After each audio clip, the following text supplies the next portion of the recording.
At this point, I would like to hand the gavel over to John Brown because I am involved in this next discussion. Okay. Thank you, Madam Chairman. So the first agenda item here is joint meeting with the Harbor Advisory Committee and the Marine Mooring and Provisional Mooring Program discussion with all of you and with Town Council, etc. So a couple of ground rules before we start this. I would like to confine the comments really to the Manchester mooring issues. In other words, I don't want really comments that are coming down dealing with, say, the broader mooring wait list or other issues that are certainly involved with the harbor but aren't directly related with the topics that are on the agenda here. There'll probably be a number of comments. I'm going to limit them to 3 minutes. It's more than you get at town meeting, which has been 2, according to Alan, but we'll make it 3. If so, I suggest that you certainly put your most cogent points up front first. I think Brian will kind of have a clock and 3 minutes is all I can let you know. That's as far as he goes. As far as I go, it's 3 minutes. So that's fine. And as the discussion progresses, I would appreciate it if people would confine their comments to those which add something to the testimony that has been provided. To constantly go over the same stuff again and again is kind of time consuming, and it doesn't really add anything to the discussion. And we'll start off. There'll be a few folks that will make some comments, and then we'll go to general comments and then to comments from the select board. So with that, I will ask Tony perhaps to provide some general background about this particular concern. Yes. Since I brought this issue up, Mhm. and in the meeting minutes from our previous meeting, I said specifically that I wanted to talk about the Manchester Marine mooring. So I am not prepared to talk about the provisional mooring program or anything other than the 10 mooring permits that were issued to Manchester Marine. Well, the program is on the agenda, of course, and I think the discussion to get any kind of progress, really that has to be part of the picture. It's integral to the whole mooring concerns that are here because it represents a possible solution and further input there. So I think that it really has to be part of the discussion. Maybe not necessarily central, but it certainly needs to be part of the discussion. So I think we're going to include that. I don't think we're going to deliberate on the elements of the provisional mooring program. In other words, opening up those the rules of the provisional mooring program to talk about a different way to do them. We're not getting into that. More so, just referencing it as part of the process. Good. All right. Other comments? Just recognize that the Harbor Advisory Committee is here, or members of the Harbor Advisory Committee is here with us. I don't know if they have Okay, a I'm not quorum sure. or- Is there a quorum? All Has of there it. been a notice of the meeting? We noticed it as a joint meeting. If there's a quorum here, is there? Got 3 so far. Philip Leahy present. We have 4. We have a quorum. They should convene a meeting if they haven't already. Just say that their meeting is open. They're- Just announce that your meeting is open. Your joint meeting with Yeah, us is open. Yeah, the Harbor Advisory Committee, Chairman Carl Doan, the meeting in conjunction with the selectmen, we are co-meeting on this evening. Okay, great. Thank you. So I will ask Tony for some opening remarks. He's been researching this topic rather extensively over the last few weeks, and I will make an exception with Tony. The clock is off. I'll try to stay quick, keep it quick. Well, I'd like to start by stating that I have only been looking into this issue for about the past 3 weeks, and I'm attempting to report the information that I have been provided without any bias. If I'm incorrect on any of the facts or the timeline, I believe there is a sufficient representation of folks here that can correct me on any of those items. I'll start by providing a brief overview of the timeline and relevant information factoring into the decisions that were made. I'll then ask Bion Pike, our harbor master, to provide input and focus on the decisions that were made regarding the Manchester Marine moorings. And after Bion, Michelle Randazzo of KP Law, Town Council, can provide information regarding the legal perspective on this topic and highlight the roles and responsibilities of the officials that may or may not be involved. First, I'm glad we're having this discussion because I believe it is our duty as town officials to address this topic publicly. It is imperative that we provide faith in the operation of our harbor and the process that our harbor master performs. And at a minimum, regardless of any findings, it's important that we show the public that we are responsible in the way that we address any potential issues brought to our attention. Now, this topic of the Manchester Marine moorings can be split into two separate categories. How Manchester Marine came about 10 additional moorings, and how those moorings would be regulated through the provisional mooring program thereafter. So I'll start with how Manchester Marine came about 10 additional moorings. The catalyst for this was a proposed slip expansion project proposed by Manchester Marine, dating back to sometime in December of 2021 or January of 2022. In your packet that I provided you before the meeting, there are some before and after photos of the mooring field adjacent to Manchester Marine for your reference. Through this proposed slip expansion project, the need to change the 10 existing single point moorings across from Manchester Marine to secure vessels/floats in a linear orientation parallel to and wholly outside of the channel was introduced. And that language I get from a DEP letter that I have here, dated March 27th and highlighted. Thank you. Manchester Marine's proposed project included the conversion of these single point moorings, and they completed a lengthy public process locally and with the Commonwealth. This included meetings with our Conservation Commission starting in July of 2022, our Planning Board starting in October of 2022, our Harbor Advisory Committee starting in November of 2022, and the DEP and Army Corps of Engineers starting in January of 2023. Their Army Corps permit was issued in September of 2023, and their draft Chapter 91 license from DEP was issued in March of 2024. And in April of 2024, their new mooring floats were installed. I go through that process because I think due to the significant 2-year public process surrounding the proposed project of the slip expansion, which included the conversion of single point moorings to, as DEP states in the letter, multiple bottom anchor systems to provide for mooring connections at both the bow and stern of each vessel/float. I can say confidently that this project and the possibility of 10 new mooring spots was well known. For the sake of providing faith to the public about the harbor operations, I think it's important to dispel any potential thoughts that Manchester Marine was provided 10 new mooring spots all of a sudden. It was part of a 2-year process adjoined with this proposal to expand their slips.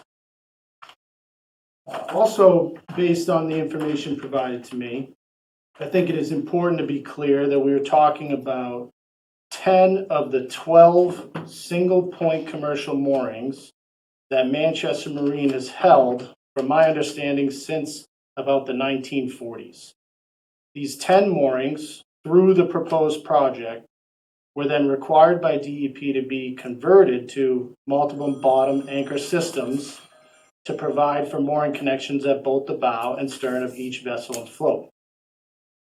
That is to say, the 10 new moorings that were created feature 10 new spots on the new floats as a result of the conversion required by DEP. Category 2, Provisional Mooring Program. In April of 2024, when the new floats were installed, discussions regarding the harbor rules and regulations began with the Harbor Advisory Committee. Prior to this, yard moorings, commercial moorings, per the rules and regulations, were only for service or transient use being 14 days or less. However, I did come across information that claims yard moorings for seasonal use existed prior to 2010 as well. So there was a period in time from 2010 until 2024 where seasonal use was prohibited by the rules of reg. Discussions with the Harbor Advisory Committee and the Select Board regarding a provisional mooring program to allow for some of the new spots to be used as seasonal rentals occurred in multiple meetings from April 2024 to February of 2025. So it is possible that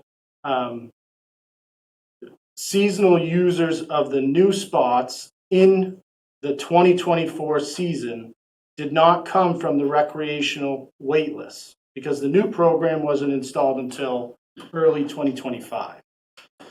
When the provisional mooring program began in 2025, boaters were selected from the wait list. However, the initial process of that resulted in spots not being filled due to the wait list being exhausted. There were, in February of 2025, there was a meeting with the Select Board where the Harbor Master provided an update and stated that there were other folks on the wait list willing to take these seasonal spots. However, they hadn't been on the wait list for more than a year at that time.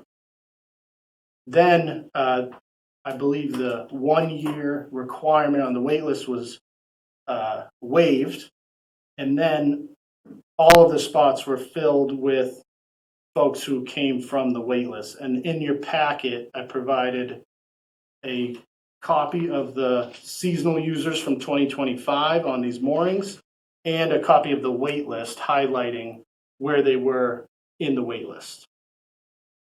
So that's my overview of facts. So Zion, if you could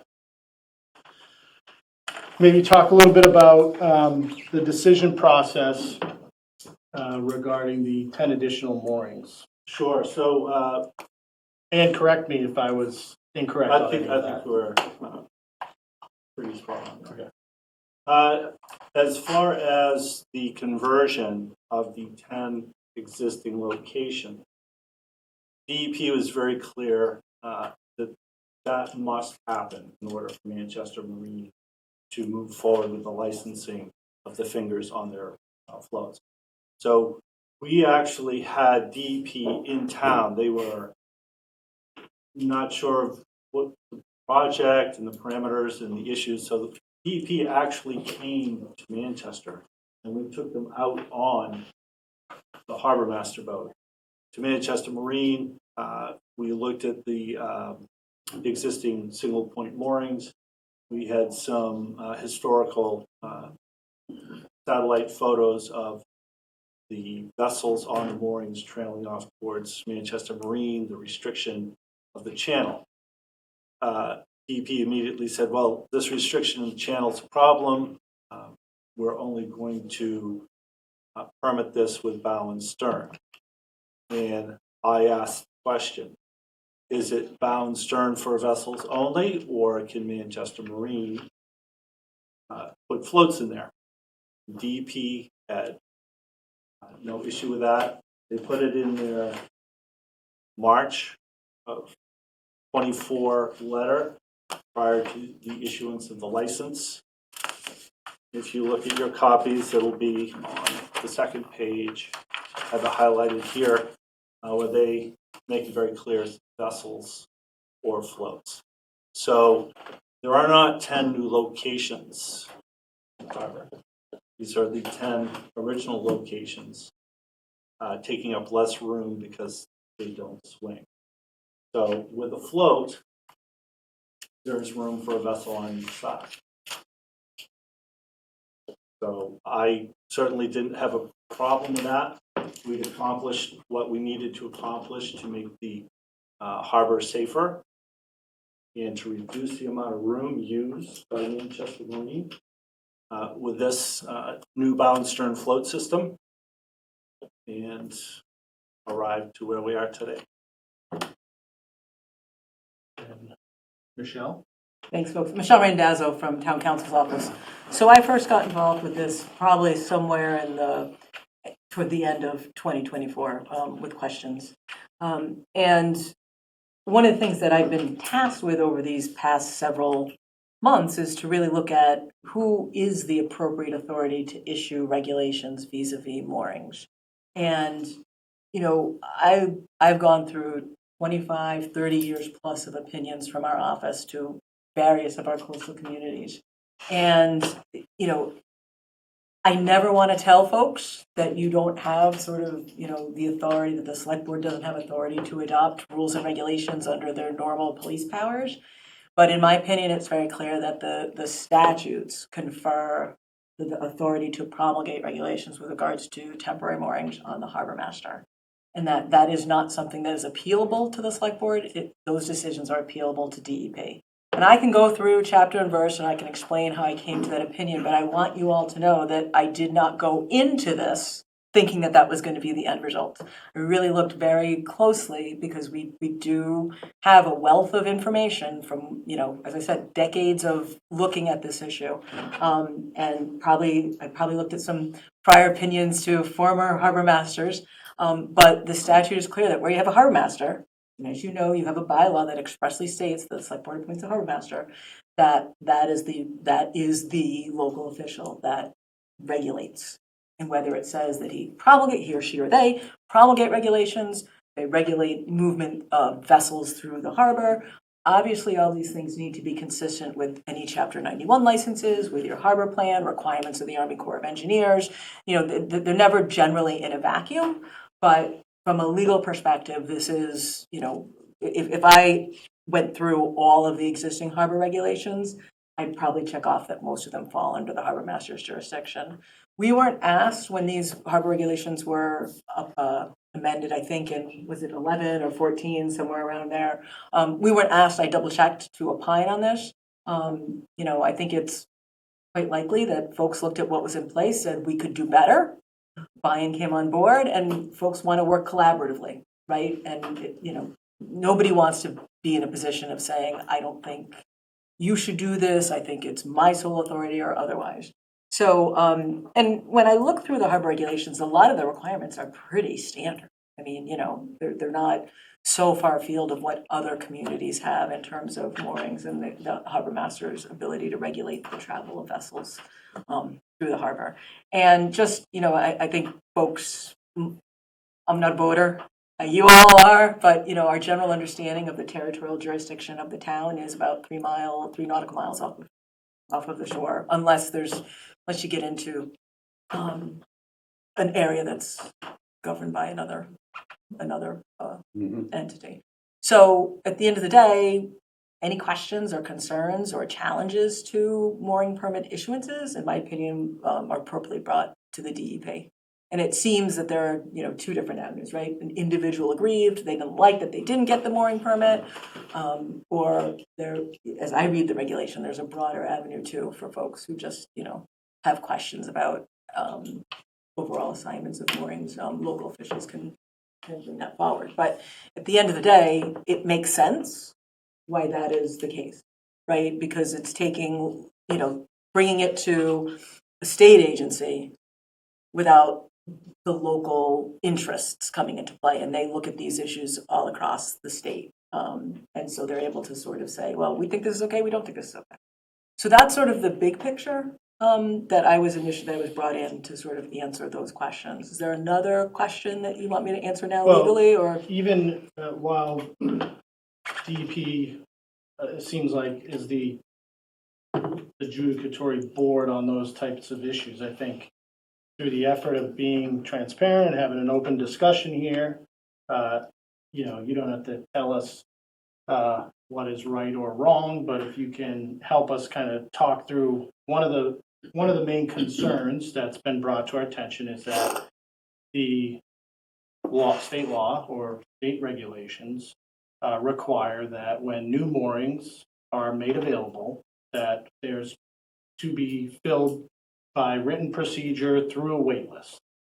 And what's unique about this situation is that we're dealing with commercial moorings that were now converted to multiple anchor with a float or vessel and a new spot being created. And I think for all of you, going through this and trying to apply the letter of the law or reg to this situation is not black and white. It's very, especially this unique circumstance, the law or reg doesn't give us a ton of clarity on that, but we did have some discussion about that. Yeah, Could you I'm talk a happy little? to. So initially, when Greg Fetterspiel was here, we talked about what was being proposed for the temporary provisional. All moorings that Vine would do are temporary, they're annual. But so for the provisional program. And the program as it was described to me made sense so we've got the state regulations that say basically have to have a waiting list, have to be distributed in a fair and equitable manner, have to be applied for annually. I'm talking mostly recreational moorings. But there is room within the state regulations for other parameters that the harbor master deems are appropriate, right? And the regulations even identify some of those, such as the size of the vessel, whether it's commercial or recreational, and the like. There's some hard lines, like you can't transfer within certain, mooring to someone else, except first degree of family or something along those lines. But so we go back and we look at the regulations, and they are detailed in some way, in particular with respect to the installation of permanent structures, but they are less detailed in other ways. And that's with respect to how you construct the waiting list, how you administer the waiting list, and what are the overall permissible parameters for our master to define in terms of how you administer these marks. So when the issue first came to me, of course, we looked at, well, what is fair and equitable, right? What is fair and equitable? And by the time that I got involved in the discussion, it had gotten to the point where there was this, I don't know if it's a consensus or whatnot, but it seemed that everybody was on the same page about taking folks off the waiting list as being the way that we needed to administer it. And there's different provisions in the regulations that, for years folks have looked at and said, well, maybe none of these rules apply to marinas. And the Inspector General has said, well, we don't think that's how you should interpret the regulations, but DEP has never changed those regulations. So I go back to DEP is the one that, if there is sort of any valid, like I can't adjudicate it, you can't adjudicate it, it would have to be for DEP to say what happened with those 10, and I'm not even sure if it's correct to call them new, these 10 additional spots, right? They would be the ultimate deciders as to whether that was improper or not. I thought it met the straight face test. It seemed, especially by that point, they were going to be given off of the wait list, and there was efforts to go through the wait list. It seemed like it was fair and made sense in a unusual situation. We did try on multiple occasions to get with DEP and the Army Corps of Engineers to see if they had ever opined, or would they opine, on the issue of whether there were any limits that a marina could charge for that the tender use or whatever the extra services were provided, and unsurprisingly couldn't get an answer. So that's, does that answer your question? I think so. Yeah, I think it does. A couple of observations. So really, so far as this body is concerned, the select board, our most powerful tool is we hire the harbor master. And after that, the harbor master is really promulgating the DEP requirements. We've got some regs. I don't think we put a whole, we don't have a lot of input into regs, is that correct? That's largely driven by These regs, the, yes. right? I don't want you to think you don't have Town's regs. authority to do other No, regulations. no, but just the town's regs, that's the Harbor Advisory Committee. What For role does input that and play? advice, input and advice, Okay. if they're so let me just add one additional thing, and I'm sorry, I'm going over my 3 minutes. I didn't stop the clock. Um, You get paid by the, it's a good thing I love to talk. When I go home, I will not speak to my family at all. I'll be like, I'm talked out. No, They can thank us. one of the things that is also important to keep in mind is that there's a state law that does allow towns to adopt bylaws that I would say could fill whatever the gap is you want in waterways regulations that's beyond the harbor master's authority, but it's by bylaw. It has to be approved both by the Attorney General, like all other general bylaws, but also the Director of Law Enforcement of the Department of Fisheries, and it's the long acronym. And I've done that on occasion. For example, regulating jet ski use in one of the harbors of one of the towns that I work with. And that statute, as I looked at it, seems to have changed over the years, where it, in the first instance, talked about local regulation, saying you can have your own local regulation, right? As long as it doesn't conflict with state law with regards to numbering of vessels and those things that state law would take precedence. And when I looked at it for this, it did appear to me that over the years that statute had changed to require it to be by bylaw. And so when we look at, I went through and sort of looked at Rockport and Newburyport and all sort of the other places where they may have tried to do similar things. And I am sure that there are some harbor regulations and mooring regulations out there that were a collaborative effort, that were not issued under the sole authority of the harbor master. But if we were asked to opine on those issues, right, this is what we would say. That if it's moorings, if it's within the statutory authority of the harbor master, then that's the authority to promulgate the regulations. Obviously, input and collaboration is probably the goal all the way around, not just with elected and appointed board and committee members, but stakeholders as well. And to the extent that there is items beyond that, like I said, use the jet ski example. If you wanted to do that, it would have to be by bylaw. So there may be, there can be room, right, for additional regulation beyond what the harbor master does, but then we have to just match it all up with the state laws, make sure it doesn't conflict with state law, your chapter, whatever chapter 191 licenses are out there in your harbor. Okay. Both of you went over 3 minutes. I know, That's sorry. all right. I didn't Not a problem. Not a problem. So at this point, I'll solicit comments from the general public. Would you take a comments from the board first? From the board first? That is our usual practice. Okay. Well, we may do the board and then go out to the public and then come back to the board. All right, I would like. board members. Yes. Yes, Um, Madam Chairman. I'm not Madam Chairman at the Yeah, moment. I hesitate to disagree with our town council, but I do. And I have no interest in talking about the provisional mooring program. I haven't studied it. There may or may not be problems with it. But what I am immediately concerned with is the issuance of 10 new mooring permits to Manchester Marine. And our waterways regulations say, when a mooring location becomes available, the harbor master offers the location to the first applicant on the change list, providing the vessel is suitable for the location. And boats will be assigned to a mooring based on parameters such as length, draft, beam. And that is the way mooring permits are supposed to be issued, from a waiting list.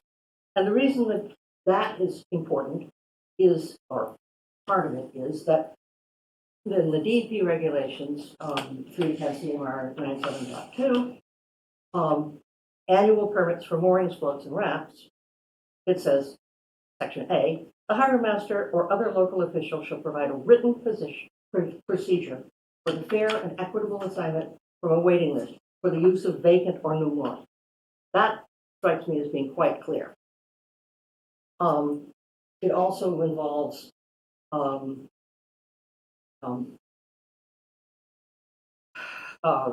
Chapter 91, Section 10A, which reaffirms that, at least according to the state description of that it reaffirms that towns are, harbor masters must follow the section, oh, come on, anyway, the CMR, CMR 972, which is the one that says that you follow a written procedure that is fair and equitable. We did not follow a written procedure in assigning the new moorings. I have no problem, no question that the float and the 4.5 moorings are an improvement to the harbor. What I contest is that the new locations that were given mooring permits should have gone to people on the change list and on the wait list if the change list can. There are also regulations in our regulations we have discussion of bow and stern moorings, which say, among other things, that bow and stern moorings may include a permitted float shared by 2 mooring holders. That is to say, both sides have to have mooring permits.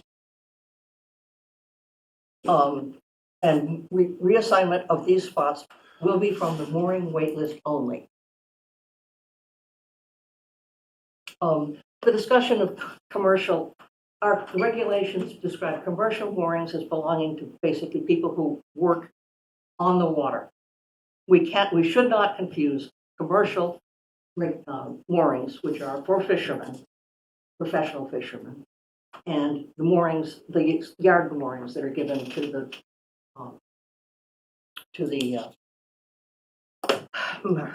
boat yards.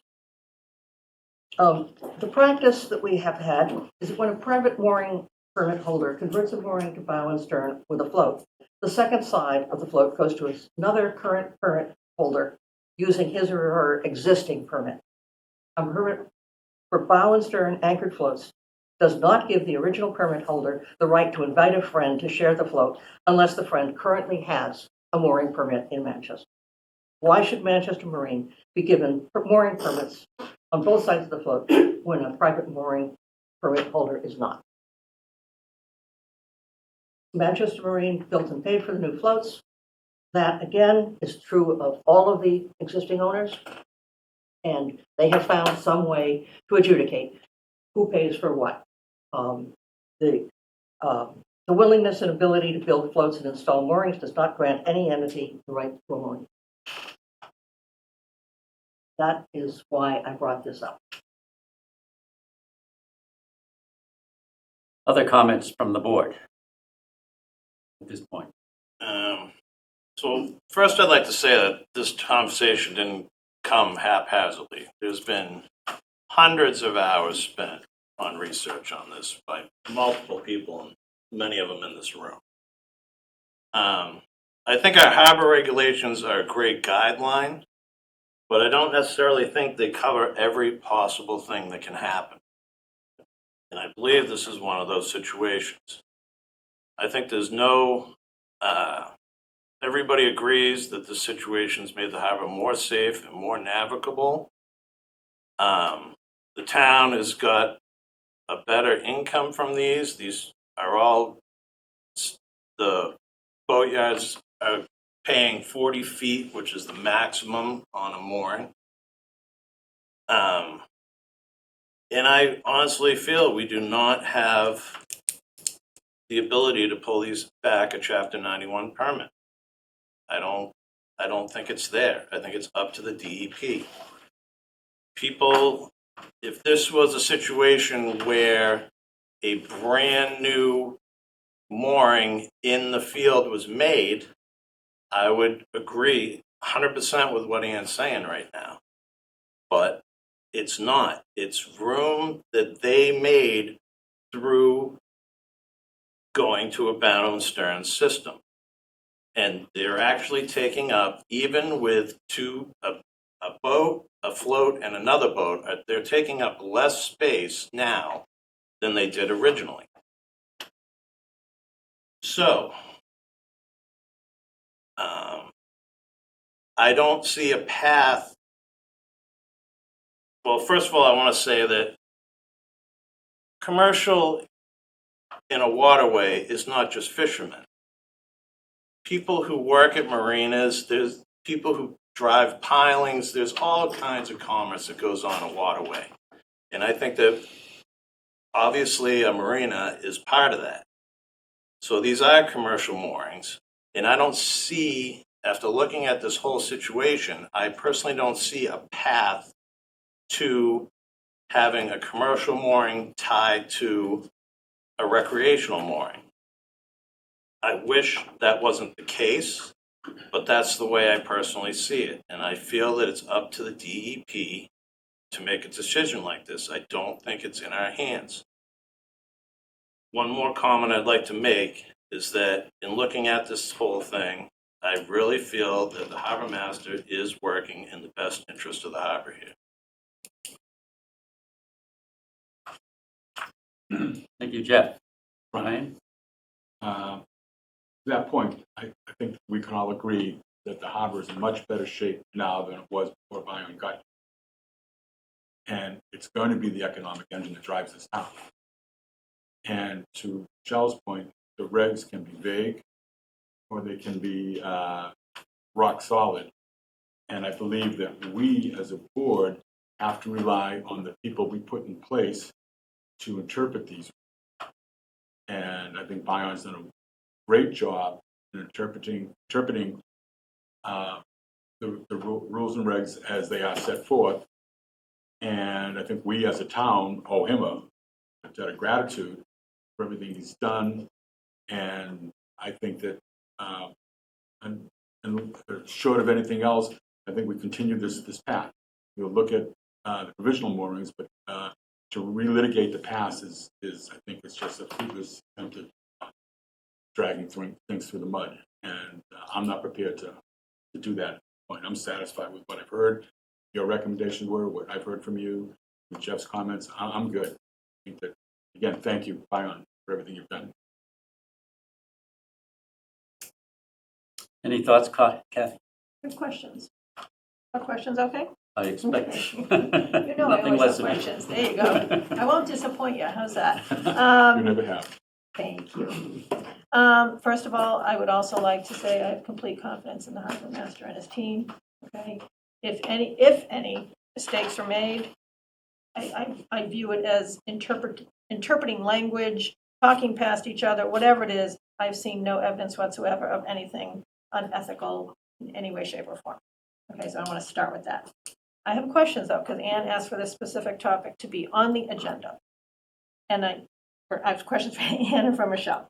So number one, Ann, you said that you asked for this to be on the agenda because the additional moorings that resulted from the creation of the floats, there were 10 new ones. Mhm.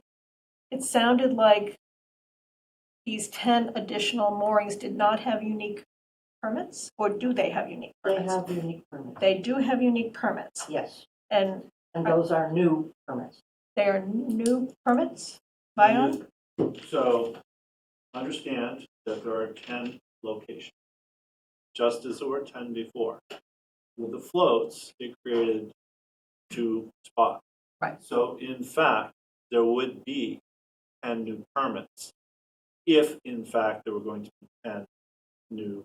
So I'm just trying to make this real simple. Yeah. As a boater, I have a mooring. Pay my tax, blah, blah, blah. I get a little sticker.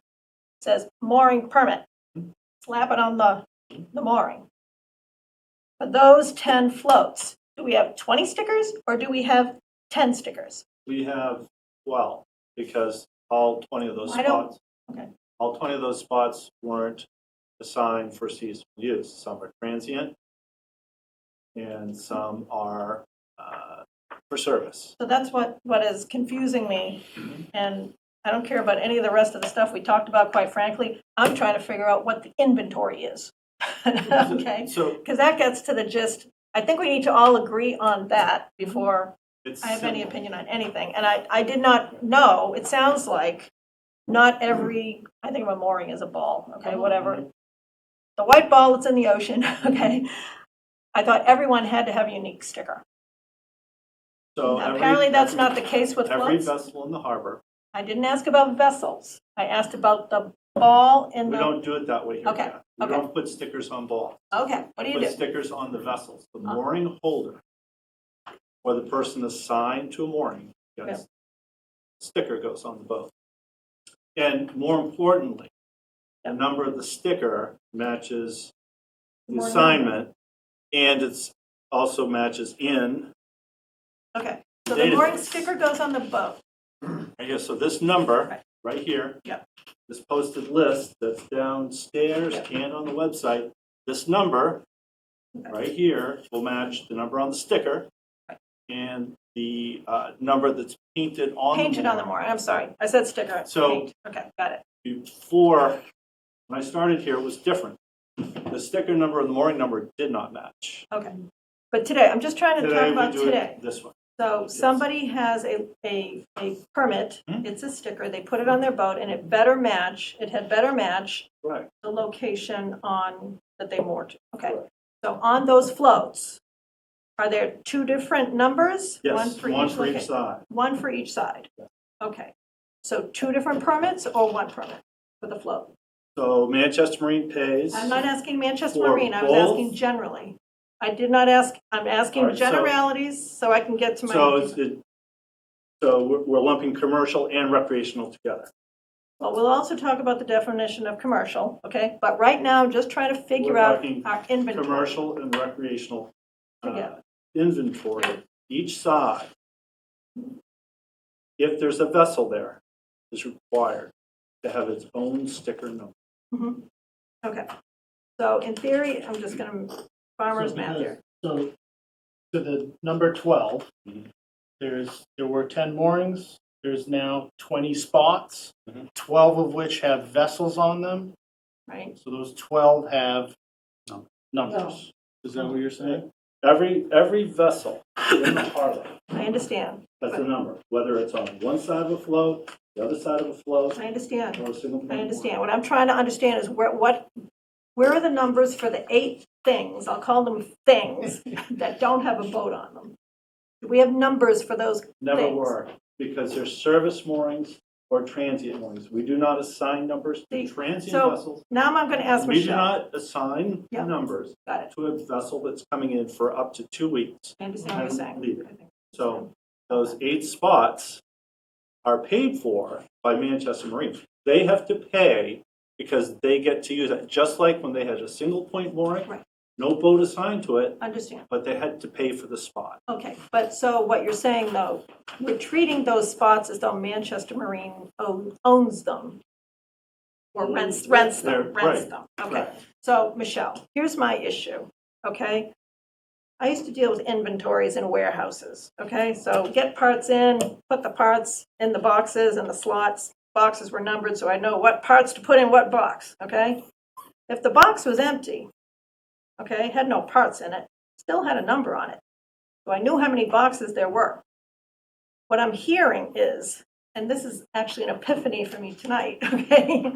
We have 20 spots, but they don't seem to have a number. Absolutely, they do. Okay, I've tried to ask the question, Yeah, so I you know what I'm tried getting to at? answer it. Yeah. Okay, I'm not understanding, in another type of a world, those 20 spots would have 20 numbers. And then if a boat was assigned to one of the spots, they would get a sticker with the number of the spot that they were assigned to. I think, Like a parking spot, you know, If a If parking they spot. were recreational, they would. Yeah. Correct. Right, so a parking spot is a better analogy. You go on Spot Hero and they tell you, hey, you got this spot right here, you know, and you go park and you find the number and you go park in that spot. But what you're saying is a commercial vehicle, commercial vessel, or a commercial spot So does the not spots have. that they rent, and so you can, if I'm wrong, correct?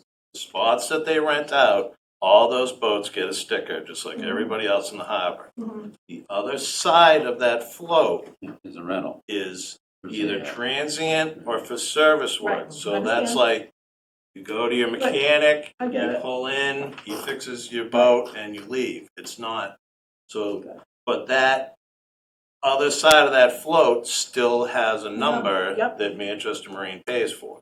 But it Right. doesn't coincide with a boat because they're coming and going. Okay, fair.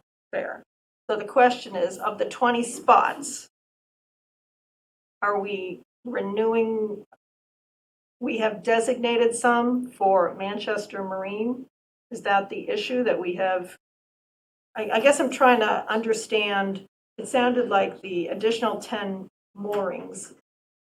I'm trying to rephrase the question that Ann brought up. Sounded like there was concern that some of the spots, the new spots that were filled, were not filled off the wait list. They were handed to Manchester Marine, and I may not be saying that the right way, but is that a That concern? is my concern, is Okay. that those new permits were given to Manchester Marine, which was not on any wait list. So if Manchester Marine had had their name on the wait list, 5 additional times, and we got them off the wait list and gave them 5 spots, we wouldn't be having this conversation. Assuming that things were taken off the wait Right. list in order of happening. Right. Okay. So because they were never put on the wait, they never put themselves on the wait list, they weren't taken off the wait list, we have those spots assigned to them. That's the concern? I'm asking, I'm still Yeah. trying to clarify.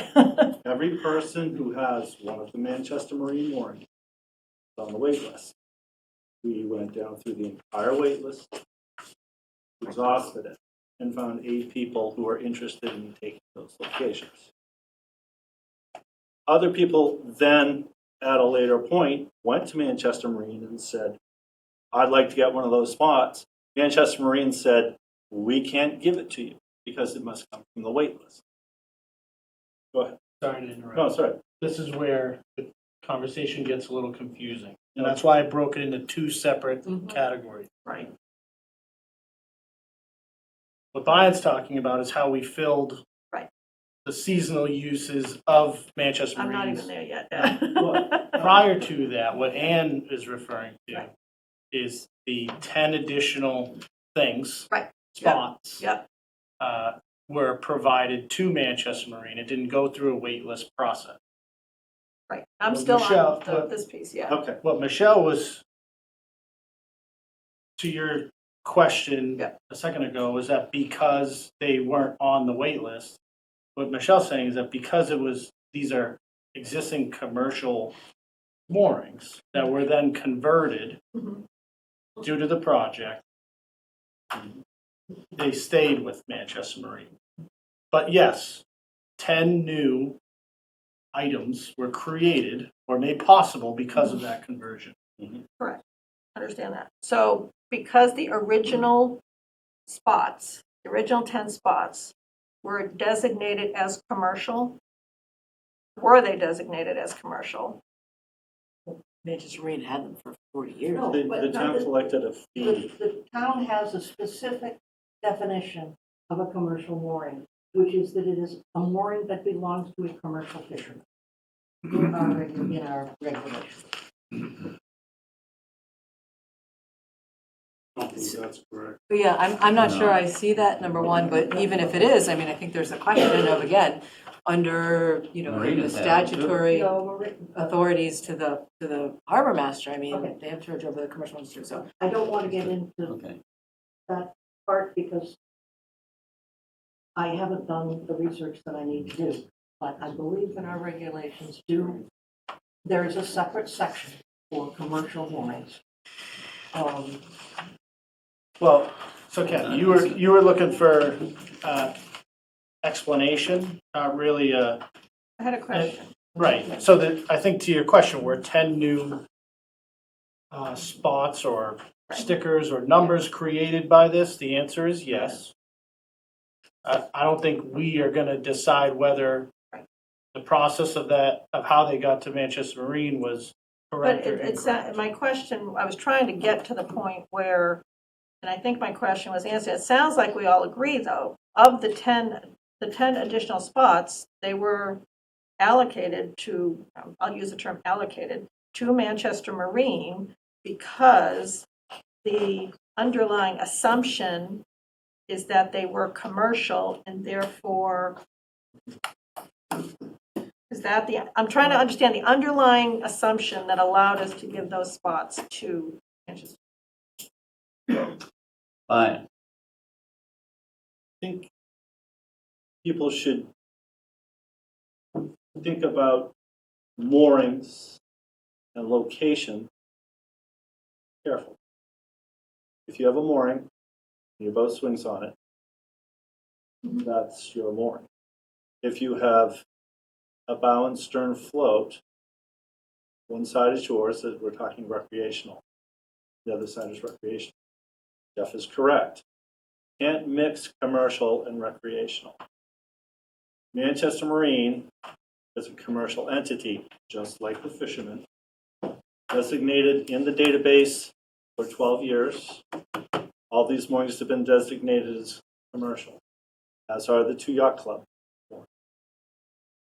With the commercial fishermen, they were not required to partner up with another commercial fisherman.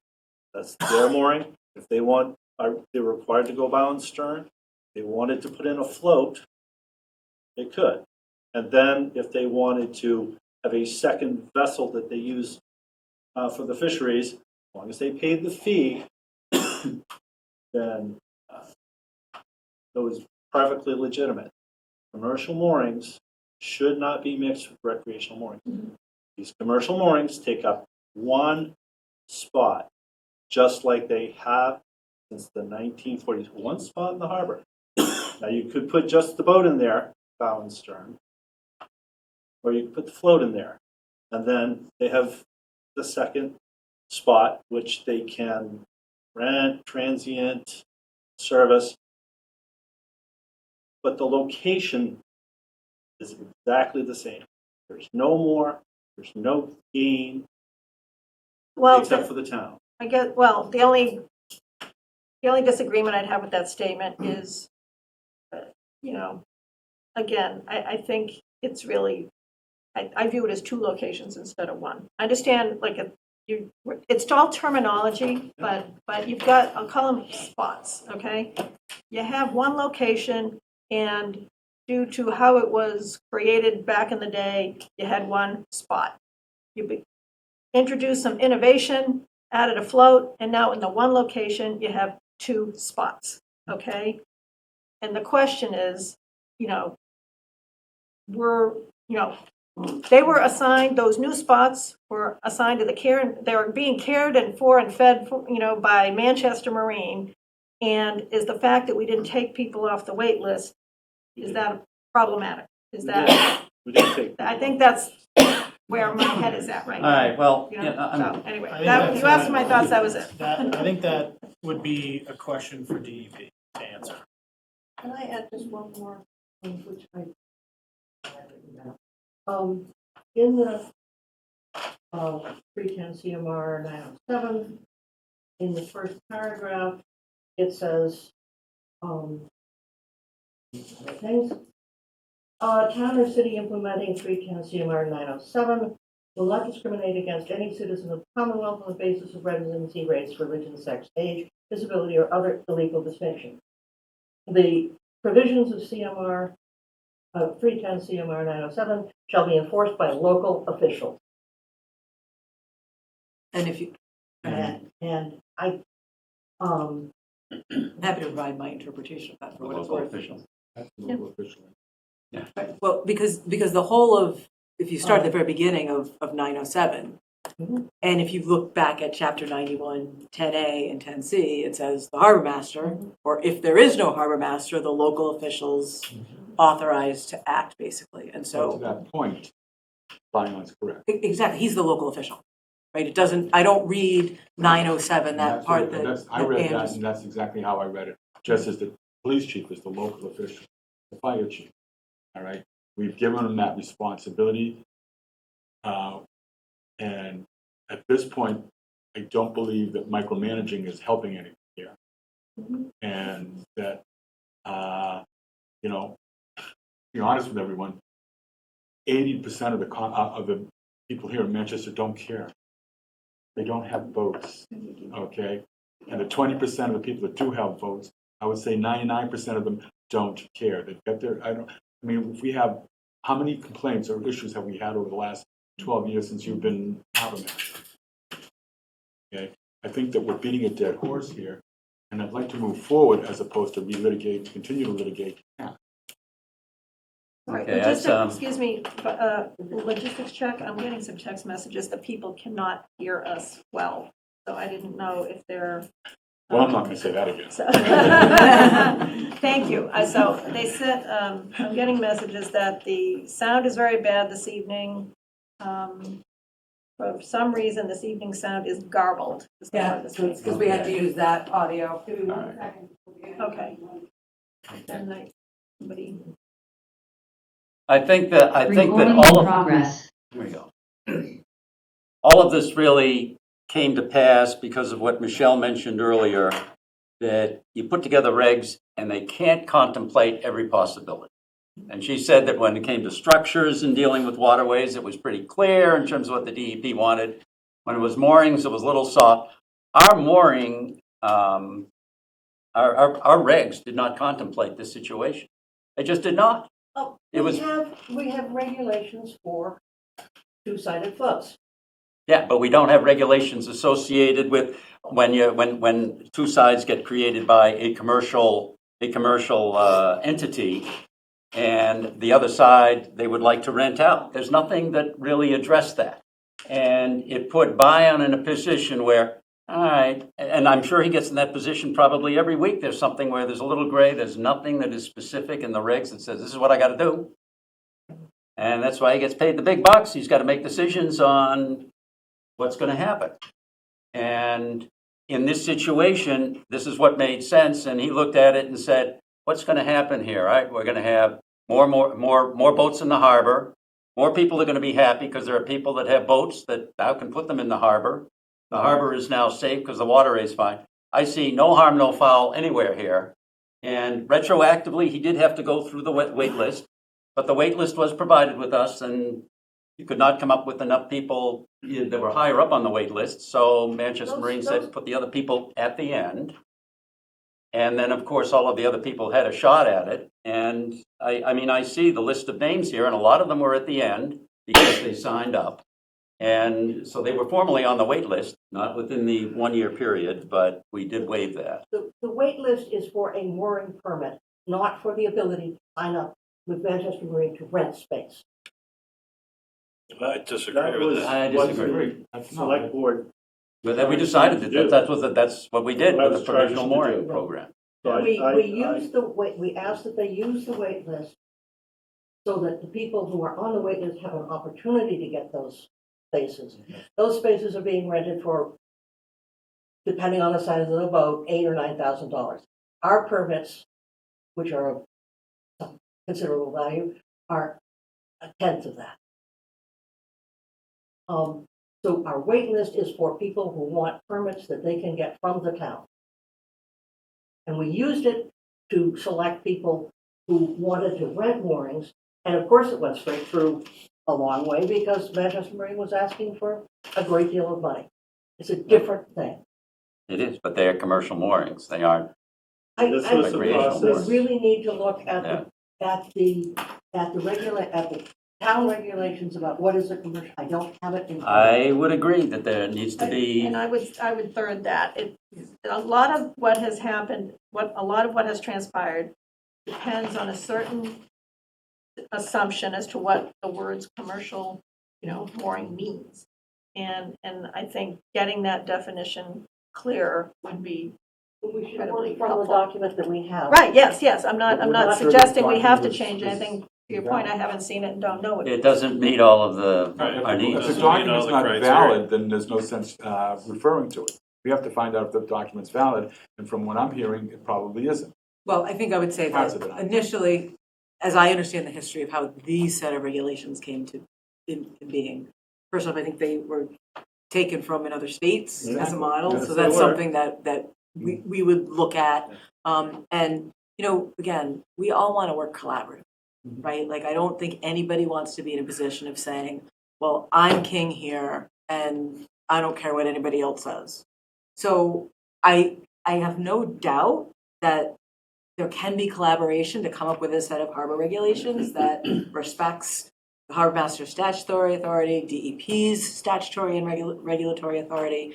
And I think it's 100% that where questions arise, that's where we look to say, okay, now let's clarify. Let's see if we can have a guiding set of whether they're guidelines, whether they, have the stamp of the imprimatur of the harbor master, that the harbor advisory committee and the select board are all on board with. Like, we want everybody to have something that they can look to and say, we all agree with what's, but, lawyers will tell you, you can never write something to take advantage of, to account for every eventuality, right? And this, to me, is exactly one of That's what those, happened. things that came up, and we're like, well, what makes sense? I agree with you 100%. I think we're at that point. And so, to me, the task at hand is to refine the regulation. Number one, clarify the definitions that we do have and refine the regulations so they are, number one, easier to use, easier to understand, okay, for the layperson, and are meaningful, right? And we've identified some gaps. We should fill the gaps and not just, kick the can. So I believe one of the tasks and Carl can talk to this maybe, is that the Harbor Advisory Committee is going to look at mooring regulations this winter, right? Yep, this is coming up for this winter. We have had one meeting since the summer, other than 100,000 phone calls. We've had the one meeting, and we will do that over the winter, which has been explained in some detail to the people who are interested. Can I recommend that process begin with KP Law taking a look at our existing regulations and maybe providing some sort of review and guidance? Sure, yeah, absolutely. See, they're gonna look at it one, Well, and I generally like to be involved earlier rather than later, because I hate for folks to spend a lot of their volunteer hours working on something only to have the lawyers say, oh, you can't do that. Or that, you know what I mean? I'm not trying to make work for myself. No, I but- think it's important you get in early. Absolutely. Yeah. Okay, are there questions out here? Name and address, please, Jim. Yes, my name is Jim Starkey, 13 Tux Point Road. I think most of you know me, so I'll skip the longer introduction. This is actually a very simple question that you're facing. There's a lot of obfuscation, but when you pull off the obfuscation, it's very simple. Let's go back to the very basics. First, this is about mooring permits. What is a mooring permit? A mooring permit by state law is a license to moor one boat for up to a calendar year in a spot to be designated by a harbor master and with tackle specified by the harbor master. That's all that it is. It is no more, it is no less. It gives nobody proprietary rights to bottom of our harbor. Now, state law is based on what's called the doctrine of public. That says that the sea bottom is not something you can own, that it belongs to the public. And Chapter 91 of state law designates to the DEP the right to manage, the obligation to manage waterways. Chapter 91, so it's DEP who makes the rules.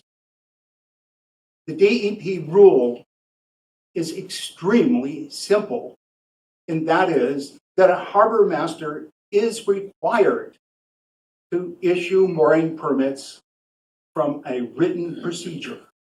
There's no wiggle room. There's no wiggle room here at all. The harbor master is required to issue mooring permits from a written procedure, and we have a written procedure, which are waterway regulations, and they have absolutely no provision for wiggle room or for giving out mooring permits to your friends. They don't let you put mooring permits on eBay. They have to go by a written procedure. And there is nothing in our procedure that assigns mooring permits to Manchester Marine. Nothing. So this is open and closed. Mooring spots, locations has nothing to do with it. It's just obfuscation. Nothing to do with it. The argument that we're making it better by having, double anchored floats, that well may be true, but it's irrelevant. Manchester Marine has 12 mooring permits. They can make 5 double anchored floats if they wish, or if they're designated by the harbor master if they have to. That makes room for 5 other double-ended floats that people on the change list and on the waiting list should be invited. No, one moment. We got a moment. We're at 4 minutes, right? Are you going Did that 4? change? 3. Okay, there's Sorry, three. the meeting? All right. Let me say 4 minutes. There was 3. All right, so then that's time. Thank you very much. Okay, we may come back to you, Jim. Let's see what other folks have to Can I say. ask They a can short just- question Jeff, to Jim's point? So the harbor master has to assign a mooring with a written procedure. But that doesn't say it's our written procedure. These were assigned through a DEP written procedure. Is that correct? Well, I think in this instance, DEP was aware of what was going on. I don't think they were following a particular written procedure. But they were involved throughout the process. And I don't know whether I would say that they gave approval, but they certainly gave tacit approval. When I look at the March 27th, 2024 letter from DEP, it certainly does not raise any questions about how those extra spots are going to be assigned or provide any implication or express direction to the harbor master that these are supposed to be assigned, to recreational boaters off of the existing waiting list. I agree with everyone that there's a provision in the state regulations that talks about assigning things off of a waiting list. But again, I don't think that whether it's our regulations or state law or state regulations, they're not always going to cover every single event. And that's why we're here, right? So, it isn't, in my view, and DEP is the one that is the final arbiter on this, but in my view, DEP was well aware of this. They understood what was going on and did not identify any concerns with how Bayern was handling it. So again, to the transparency and the above board and everything else like that, I mean, it's all been part of the process. We can sit here in time now and say maybe the decision should have been handled differently. But at the end of the day, you get to, well, then what does that mean moving forward, right? I think we're still in the same spot we are right now. It's like we've got to clean up our regulations and we've got to be clearer and we've got to try to avoid this type of scenario in the future. The challenge I have with that is if these 10 new spots or 12 were not going to be used for seasonal use or, meet the definition of a mooring permit, and they were just going to be transient or service, issuing them to Manchester Marine would not even be a topic of discussion because that type of use does not require the process of a A written 10A permit. right. Once the town, well, go sorry, ahead, just continue. I guess once the town okayed or joined in the idea of allowing seasonal use, it developed a written procedure through the provisional mooring program, which that's where I think the challenge is going to be is, does that satisfy the law that now these meet the definition of a mooring because they're seasonal and it's following a written procedure that the town. My guess, and again, my guess, because there isn't a whole lot out there to guide me from DEP decisions. Most of them deal with individual mooring permit applicants who are upset or otherwise by a decision of harbor master. But from what I reviewed, I mean, I tend to think that they're going to look for rational basis, no sort of underhanded dealings.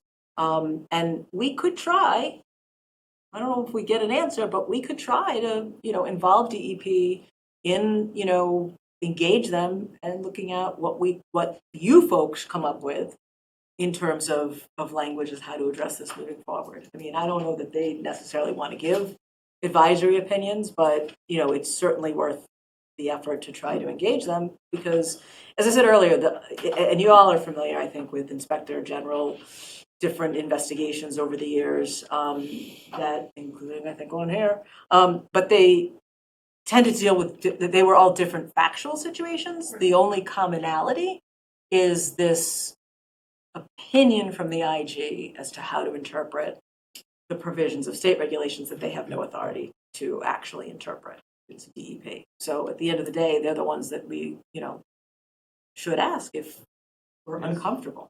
Is it safe to say that Mr. Starkey's opinion is just his interpretation of the law and that there could be various interpretations of that same law?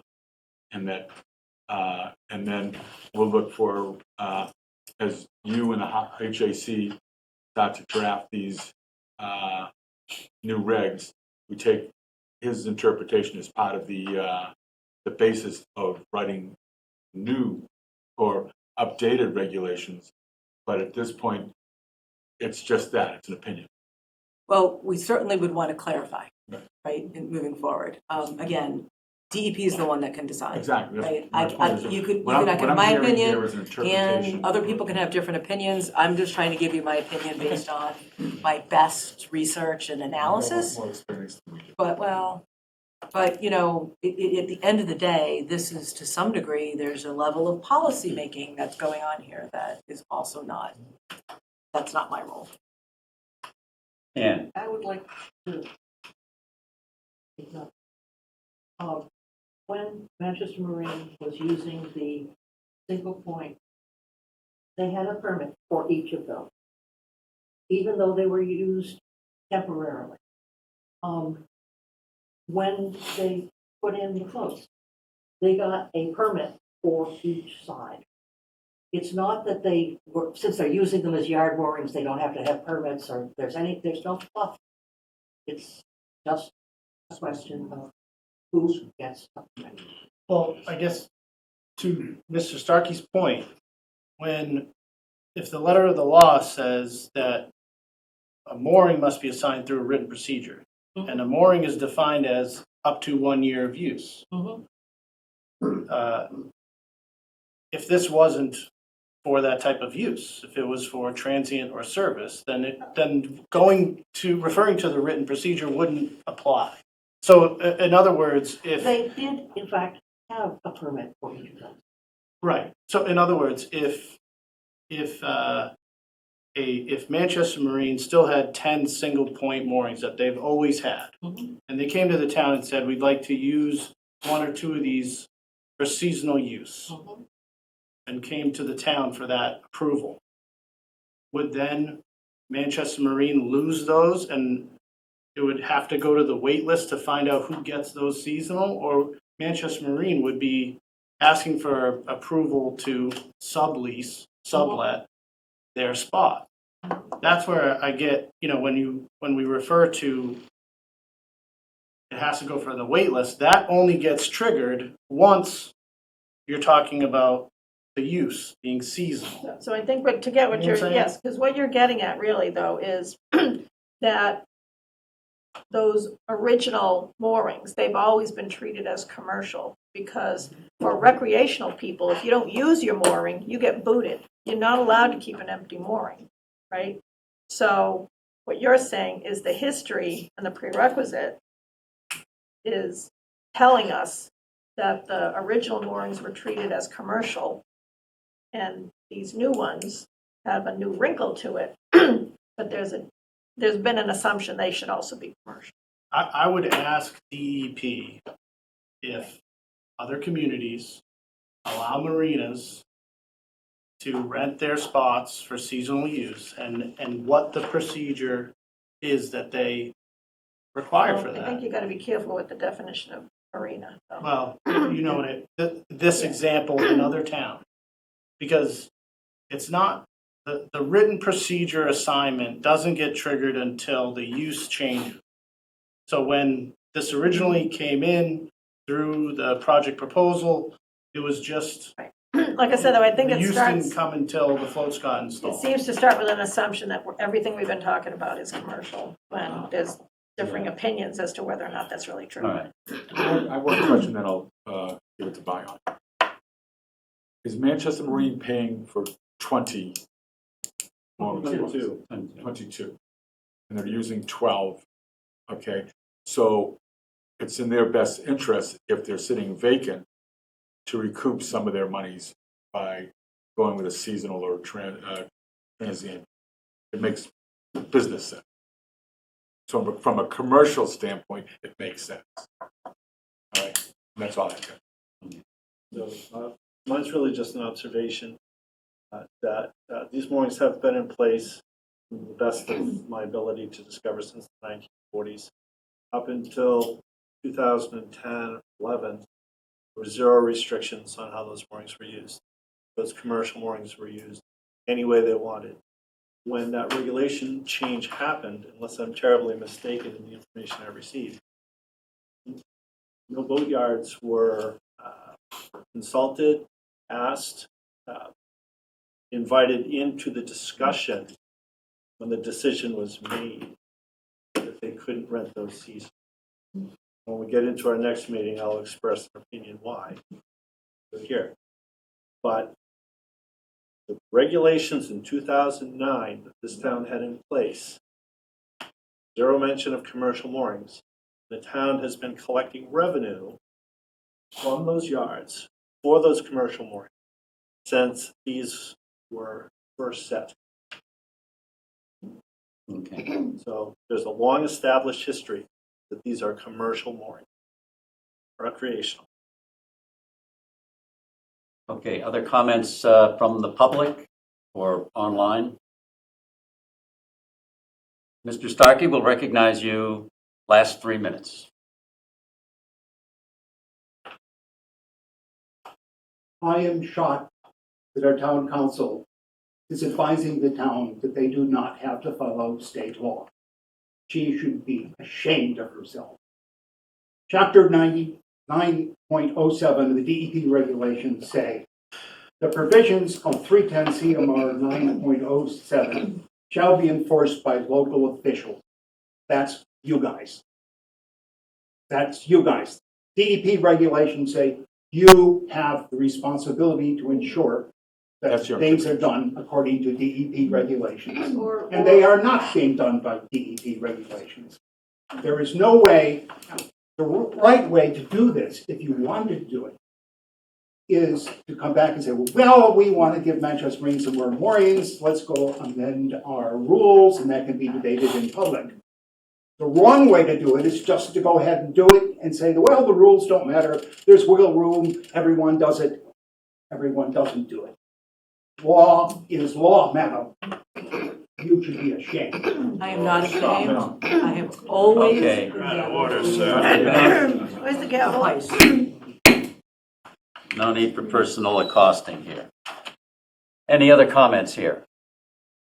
I have one. Yes, Jeff? Although we're only covering boatyard moorings tonight, we owe it to the harbor master and the community to address all the accusations against him. It's been way too long, and it's time to settle this once and for all. I'd like to make a motion, call a special meeting between the Harbor Advisory Committee and the Select Board, discuss accusations made by one resident against the harbor master, and provide information gathered to date to provide information gathered, a date to be set by the town administrator. Second. Further discussion here? Yes, for what purpose? What would the outcome be? It would be to cover all the other allegations against the harbor master. as far as other moorings that have been given away, as far Again, as, to what end? I'm just trying to understand, seriously, just trying to understand. Like, what would be an outcome? What the would outcome the- would be to either clear the harbor master or a court type or to thing? find if there's problems to address. You're saying like a court from, like, Is this winding through seriously the Inspector General's office right now? One issue, one, just the one we're discussing. Okay, well, this is winding through the Inspector General's office, okay? So I don't know that our convening a meeting is going to make a whole lot of sense until we hear what the Inspector General has to say. well, I I guess think it makes ahead. sense to cover the allegations that have been made against the harbor master in public, on social media, in public meetings. I think we need to address that. People of town want to know, are there problems? Is the harbor master acting incorrectly? And I think we owe it to the community to have that discussion. So I don't disagree with that. I'm just questioning the timing like John is, because if the DEP is doing some investigation or they're looking into something, do we want to get ahead of that? I don't feel qualified to do that personally. Honestly, I think the Inspector General is investigating just the Manchester Marine moorings that we're Okay, discussing tonight. okay. So So I guess my other question would be, according to Michelle, do we have jurisdiction here? Where do we have jurisdiction to make any decisions about anything? So, That if we, I mean, if this is just an airing of the, the allegations and evidence presented, I guess I'm fine with that, but to what end? What's the purpose? It's gonna make- Hopefully that is the end. That is the purpose. I don't see that happening truthfully, but go ahead, Michelle. no, I was going to say, I mean, you are the appointing authority for the harbor. So if So- there's complaints and allegations against him. Okay. Pardon me? I think town administrator. I thought, But this bylaw says that the select board appoints the harbor master. I mean, the special I act think would it just trump the creates- bylaw. We approve it, but I don't think we're appointing. Okay, but either way, I mean, I think that there is always the opportunity if the select board wants to have a discussion. I mean, you know, whether it's. I think it's executive incumbent or open upon this session. board to clear the air about any town employee, right? Allegations made against any town employee or town council should be addressed. And I think the proper forum would be, as Jeff suggested, from my perspective, I think I owe you an apology for not stepping up sooner. Okay, I think we all owe you an apology. You have been the whipping boy for quite some time now, and I think that to that point, we should clear the air once and for all. If there are allegations beyond the moorings, and I can't even buy you a cup of coffee. If there are other allegations, they should be addressed, and then we can put this to bed. That's just to his point. And so I might suggest that first there's a conversation between Tony and Brian. Because, you know, we do like to respect the desires of the person about whom the complaints are made. And so I would at least want there to be some sort of discussion as to whether that's something that. yeah, I think it's too early for that. I'm open to that. I just feel we need to get our ducks in a row here a little more, personally. I would like Tony to have a conversation with Brian offline and as manager to employee and see what would be helpful here. personally. I'd like to have the harbor master's opinion. Yes, certainly. It's been about a year and a half that the initial accusation about Manchester moorings were placed. And there's been a cascade of other accusations over that year and a half. I have not had an opportunity to have those accusations aired, to address them, speak to them, in public forum. And I would welcome that happening at the very earliest.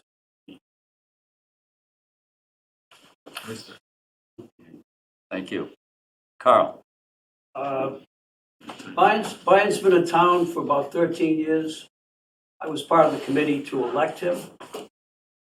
I don't know the numbers, but he's brought a lot of money into the town, into the harbor to completely redo it. It's helped our revenue. It's been a great thing.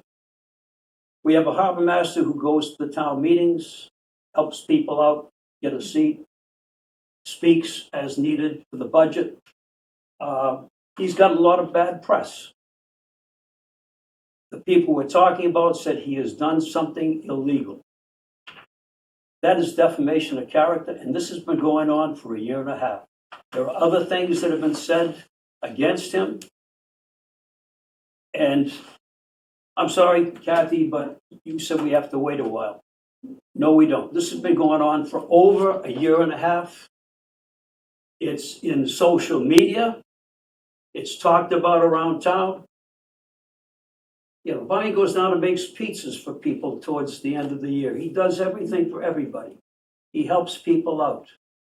His ability to do things up and down the East Coast, it's fantastic. But when I hear you say we need more time, he has been under the gun for a long time. I have not, and I've been to a few committees. I'm a young guy in town here. I've been to a few committees, especially for Harbor, and there have been issues. And every time there's an issue, it adds to the pile. I don't want that pile getting higher. I want something to be done tonight with the people that are causing the problem. I don't want to have more meetings where we have things going on like you have going on here tonight. That's not the way to run a town meeting. These people should not be let to do things that they have done, and I'll keep going on and on harangue. I'm going to quit here softly, quickly. But don't say we need more time. The time has come to put a cork in the bottle. Thank you. Amen.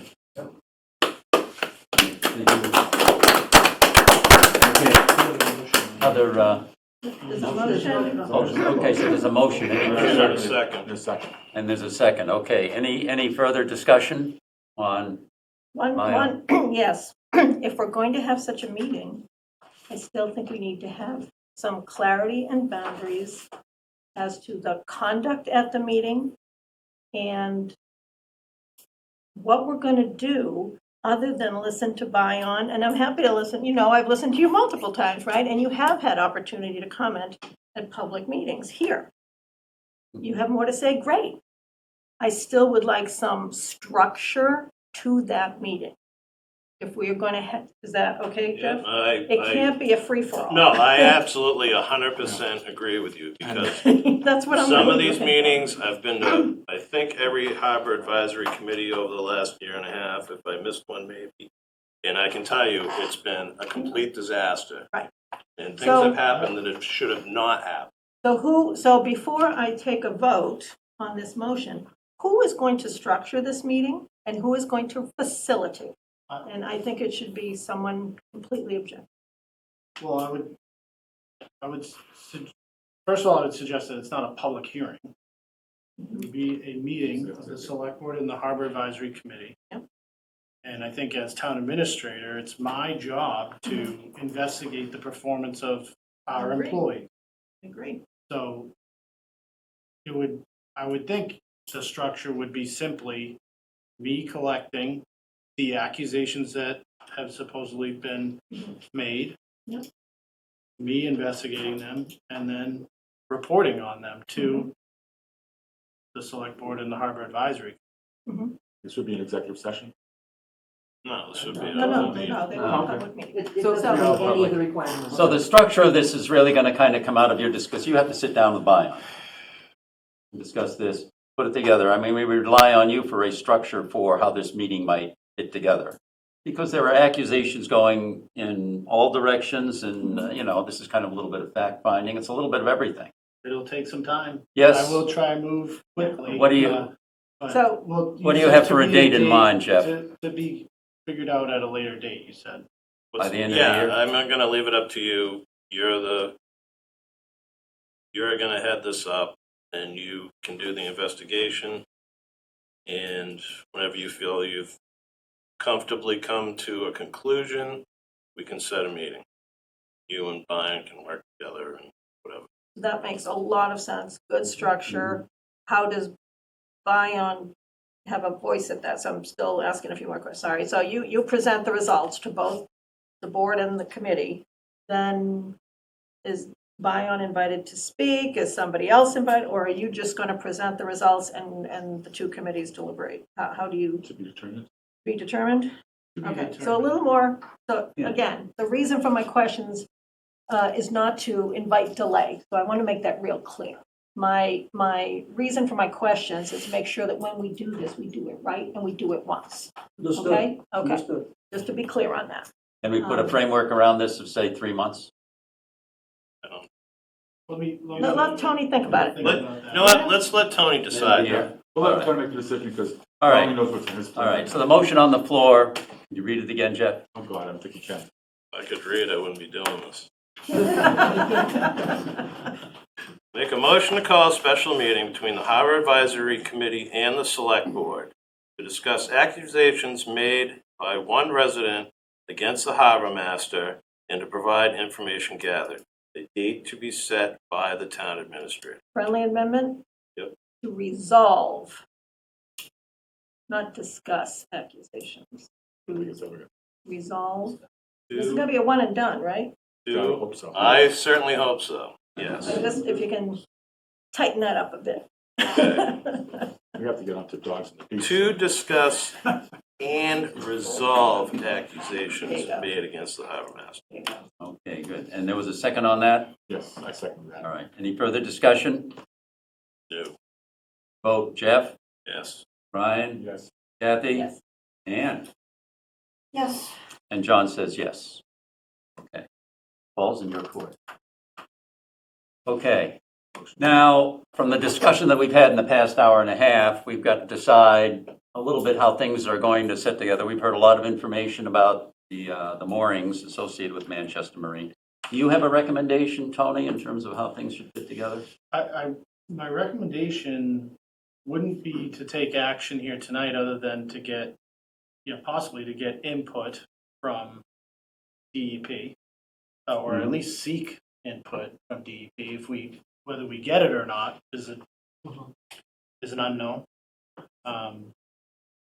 And leave it the way that it is right now. And once we have that, I think at some point we do, have to revisit the provisional mooring program and make sure that it gets added into the regs appropriately, or if there's any tweaks to that, if we are to continue with it, right?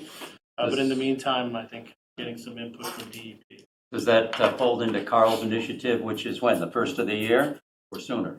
I think we'd start sooner. I'd like sooner. Okay.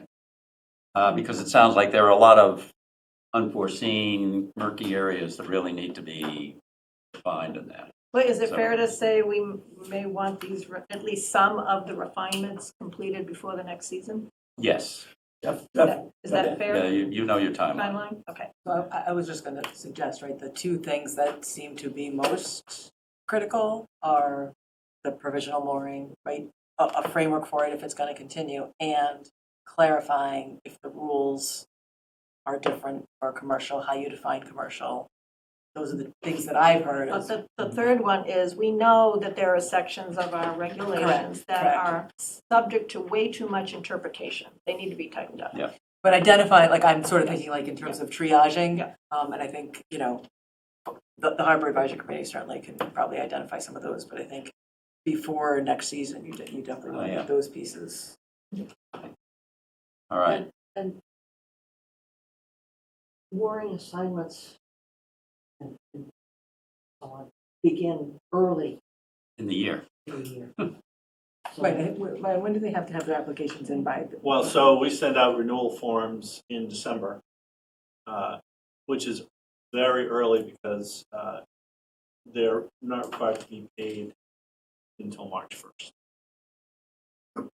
But I think, am I correct that they have to submit them to you by March 15th? It's Or March 1st. March 1st. March 1st. We have that's the date to avoid a penalty. March 31st is the hard cutoff. And they're rolling. Okay. Right, there is the existing provisional mooring program does talk about some sort of notice from the boatyard by December 31st. Right, so that's for rates. Yeah, not for. So that's irrelevant, I guess that's not an issue.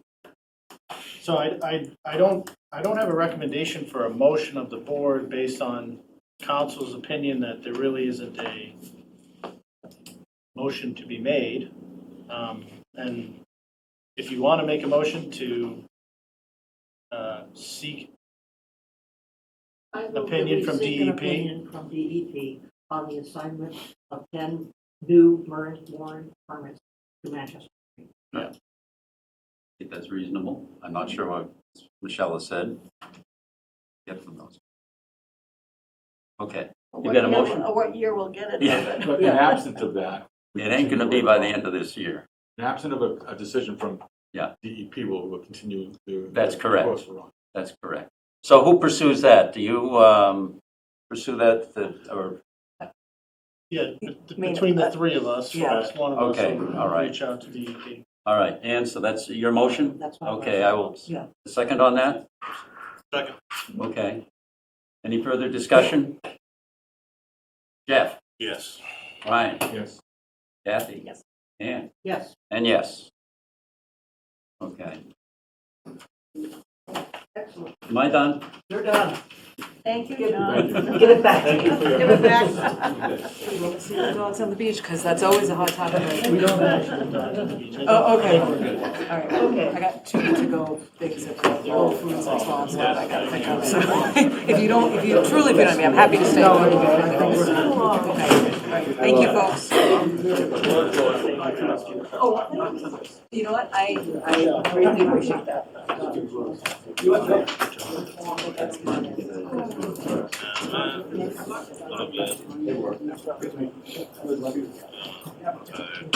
Thank you for your presence, Michelle. Thank you, folks, and sure I'll be seeing you all, Yes. talking to you also. Yes, Thank you. thanks. Andy's running out, my friend. And this question we got into.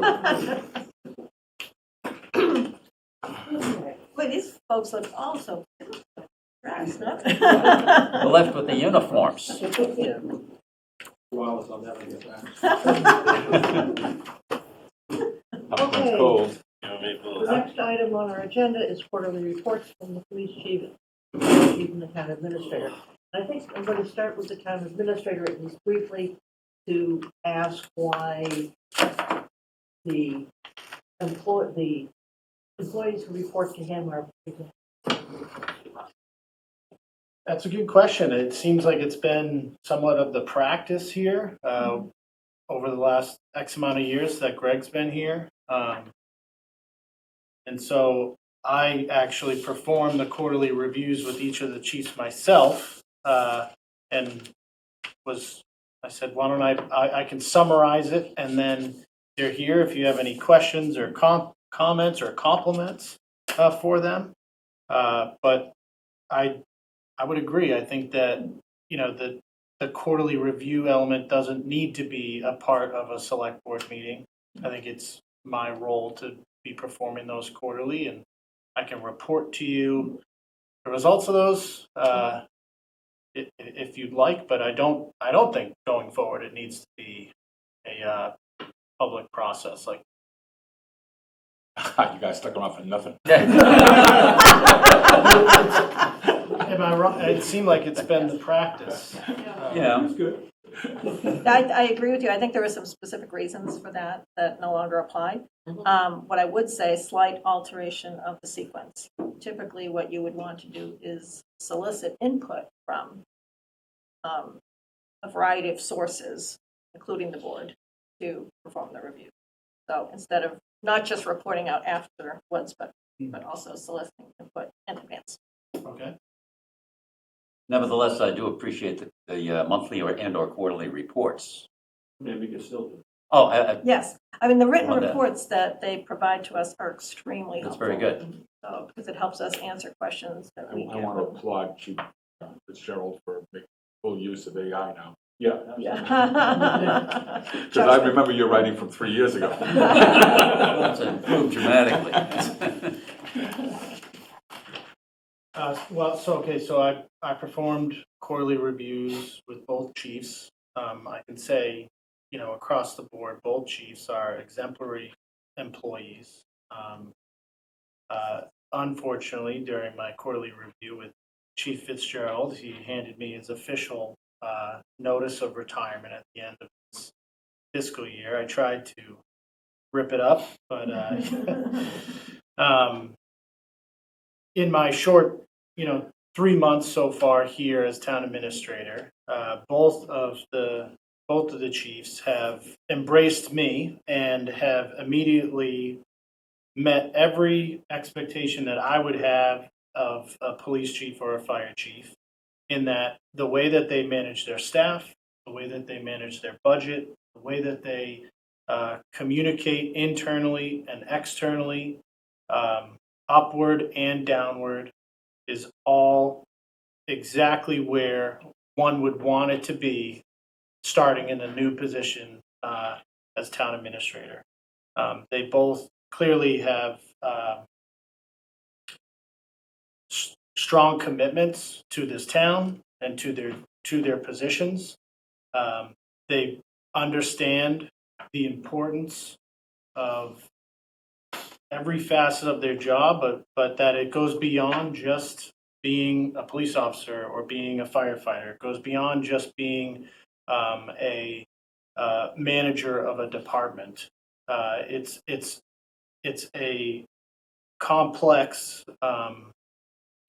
process of integrating all of those things and being a representative of the community, and really exemplifying the goals in which that you, the select board, have of us as, employees of the town. Specifically to Chief Fitzgerald, we spoke about parking enforcement. This year, parking enforcement is extremely successful. It reflected a improvement because of added parking enforcement personnel, resulted in over 1,400 tickets, close John, to how many of those were yours? close to $70,000 in fines, and majority of them stemming from the most common violations, such as overtime parking or parking in restricted or prohibited areas. This, and the chief can speak more in detail to that, but this is a reflection of a priority that I believe the town made as far as putting an emphasis on the economy of our downtown and making sure that these parking, specifically to downtown, making sure that these parking spots are being turned over and enforced properly so that our downtown can thrive. Of course, it goes beyond just downtown with beach parking and parking in other areas. But I think it shows how your department head took a priority of the town, created a plan, and rolled it out effectively. The summer harbor patrol season was highly successful. Thanks largely in part to Sergeant Newton, who coordinated patrol efforts and ensured strong coverage during the busiest times. Again, another key element, I believe, of the town is to ensure that that the enforcement on the harbor is done effectively. And we are working on the implementation of Blue Voice, which is an AI platform that actually Maya is providing a grant for us in order to purchase this software that allows for our police officers to ask, any sort of law or regulation or enforcement issue on the spot. And in today's environment, it's really important, that we're able to provide that service effectively And you have to adjust to how people respond to that enforcement. So that was an initiative by the police department that looking, is taking, taking a lead step on adjusting to current environment. And then budget and staffing. The police department has had a tough year as far as staffing goes, with a lot of, many of our employees or police officers out on extended leave. So it will be reflected in our overtime numbers when we get to the end of the year, I'm sure. But I think it's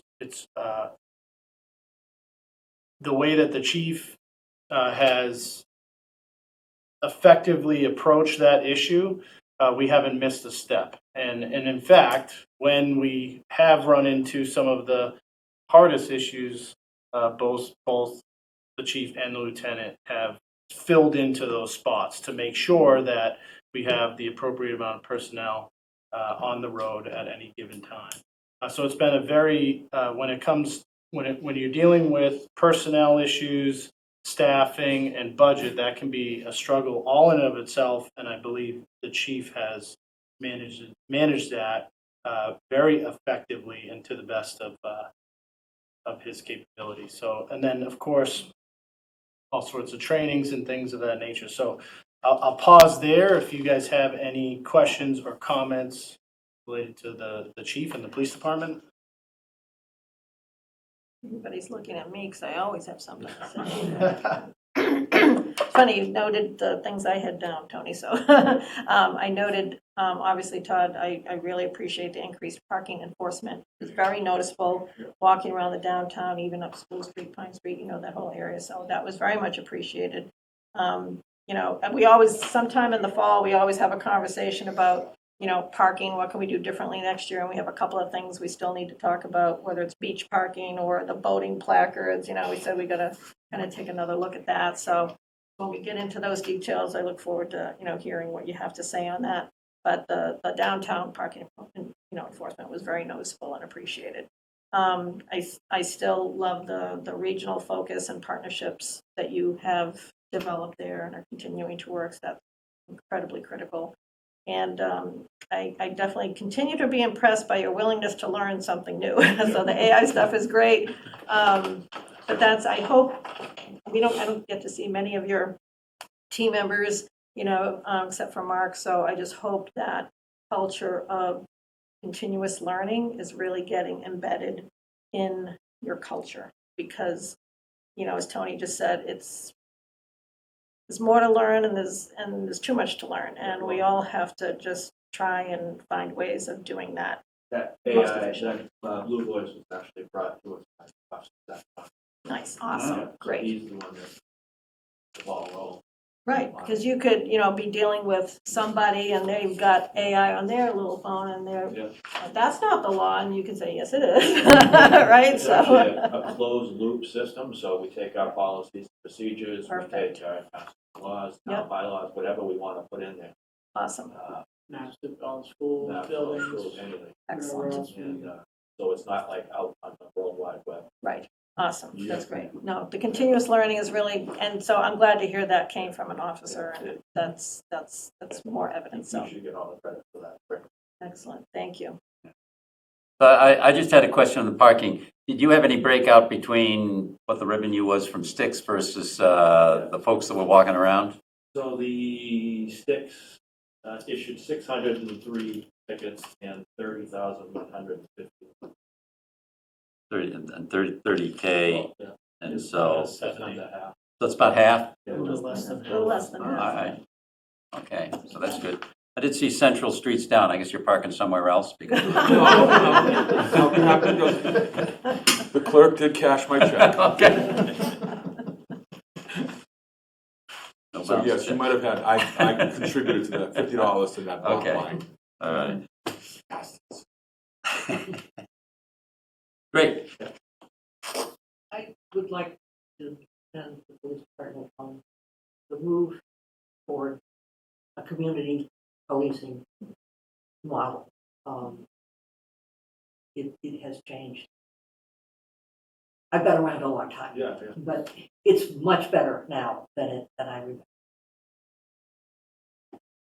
To that point, and I've said this every time we've got together, is that I believe that this, all three public safety, is a model that every other community would want to follow. A small town community. It's phenomenal, and I appreciate it. Thank you very much. Although, Gene, And I can say the 29 years I've been here, this is the best group I've ever worked with Bayan, Todd, and Jake. You guys obviously We work very well together. so. And I'll even throw Chuck in there as well. Yeah. You know, it's, I mean, all departments are running in the right department, the right direction, and without fail, will lean on each other when they need something.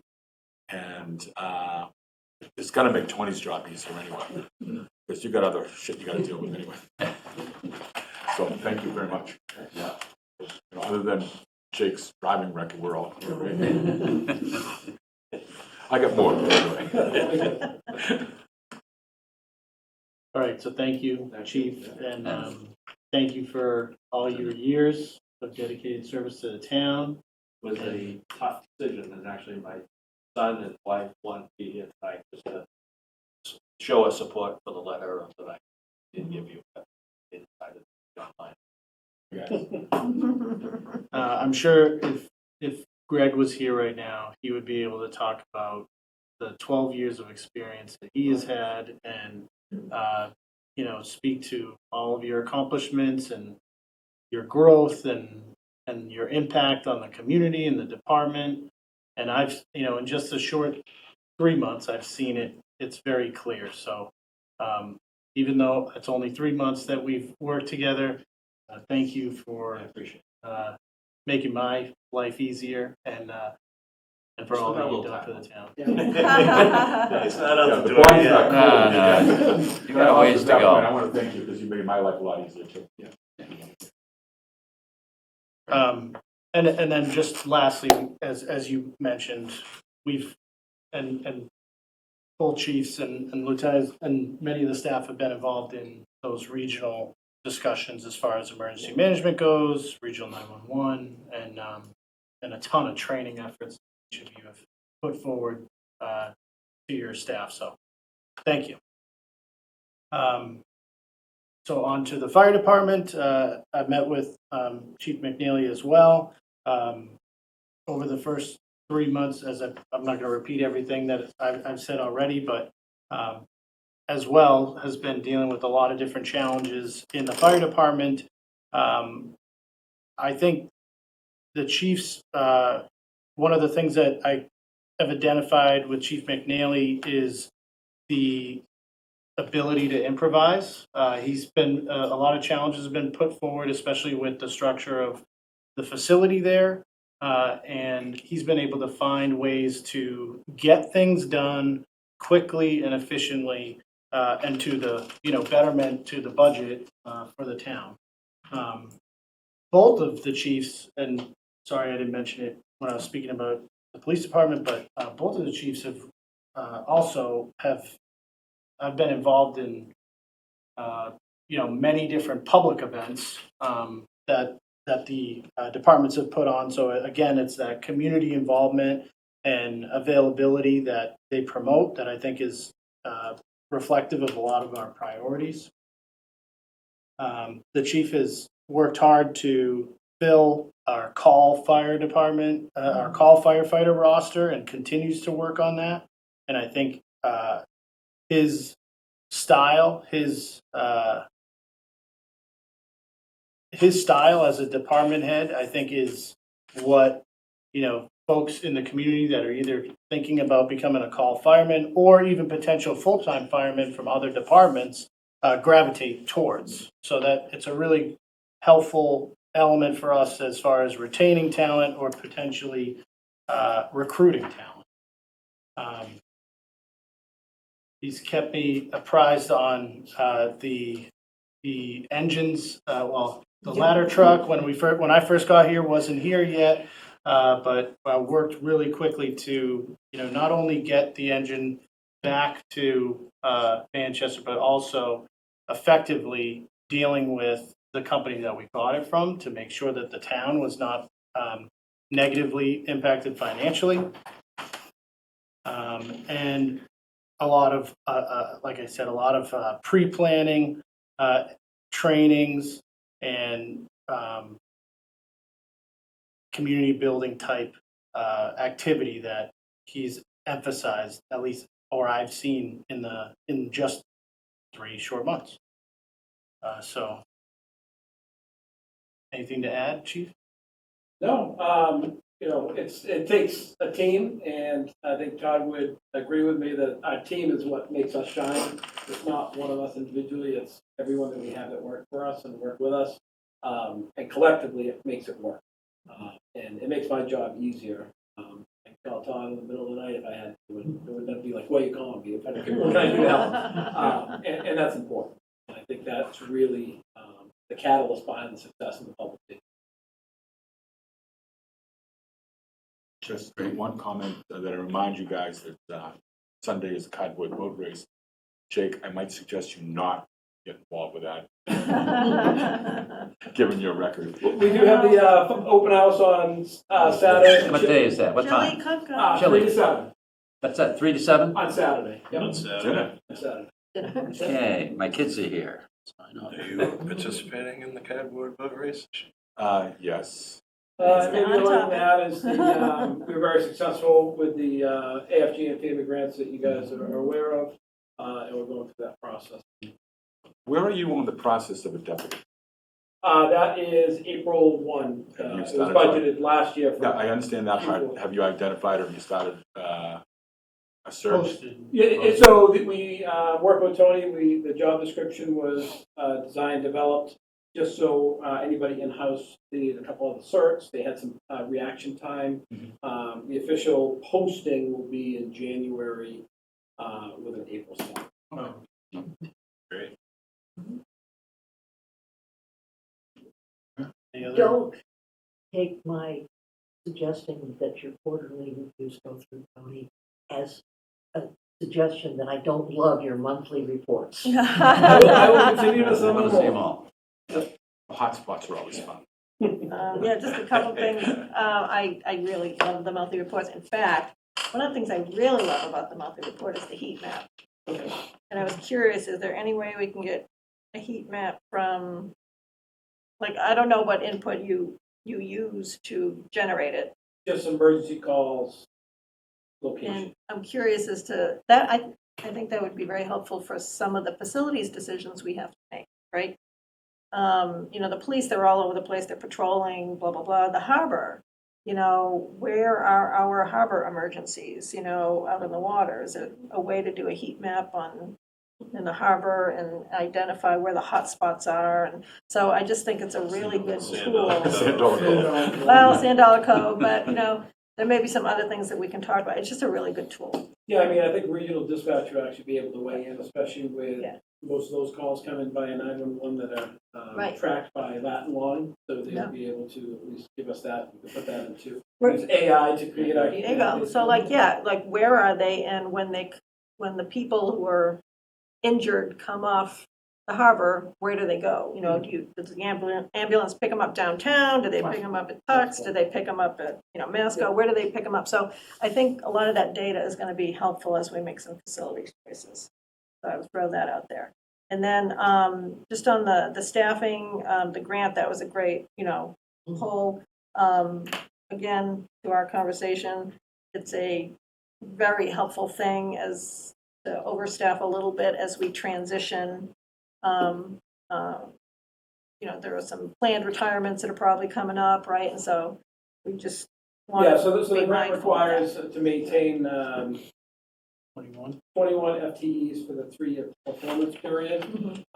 However, with some of those things that are going on, we'll have some wiggle room, but we need to do our due diligence to maintain 21 from March of 26. Mhm, mhm. Right, but we don't want to overstaff permanently, is the message. It's a nice find for a specific reason. That's how many, 21? 21. A lot. Exactly. We run So it's not a 17, permanent and thing. then 21 would give us, 4 would be working all the time. So it meets the kind of the requirement we always talked about, as well as increased, I want to say it 2 and 2, as well as, increased hazards that are going to be coming in with some of our commercial properties. Right, so it's a standard, not a requirement. Standard, not a requirement. And the other thing, data, because data helps us make good decisions. It is important for us and our residents to understand, that not a lot, but a certain number of emergencies do not arise from the behavior of the Manchester residents, right? You have a highway that you respond to accidents, right? I think as we think about how we want to use the data that's available, understanding,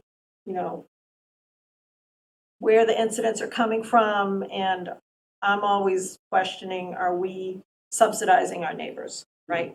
We maintain the ambulances, we maintain a very full staff, where other towns of our size have completely call, firefighting forces. So we always have to answer those questions, and I think you do a great job of collecting data, and, how can we take that to the next level? Because I think we're going to need to. When's that second ambulance? Should be January, February, we should have it. I mean, just in the last 3 weeks alone, we missed out the 4 or 5 transports that we know of in town, and wait for somebody else to come in. So actually, if you take the last 30 days, we've received more mutual aid than we've That's given. good. But it's not because our teams are out helping somebody else, it was just because there are too We have many. multiple calls. I mean, we'll do 3 calls in 30 minutes and go 14 hours without one. So it doesn't. So it's during the budgeting process, finance is going to ask these questions, and it's just, how do we get ahead of it by using the data that's available? I mean, I think it's a good, the 3 years will give us a good data and data set of what we had now, because we have good data from that. Yep. What changes we made, what revenues we brought in. I think we'll have a good picture using the next 3 years as a kind of a focus. Hopefully.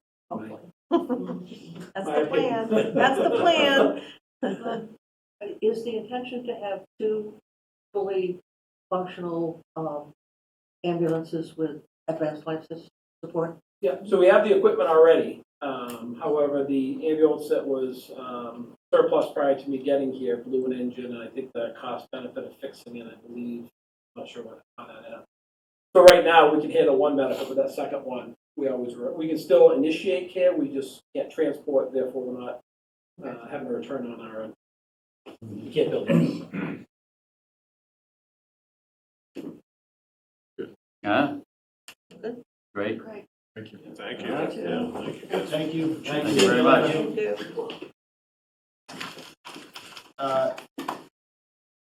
So as far as my quarterly report goes, I don't have, the statistics or heat maps that come. You will. I probably could make one up.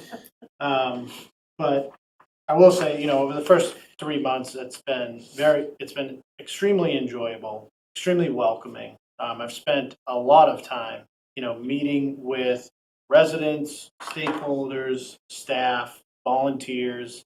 I still have more to do, but I do think that the time has come where I need to peel back on some of that and do more of, the office work, so to speak.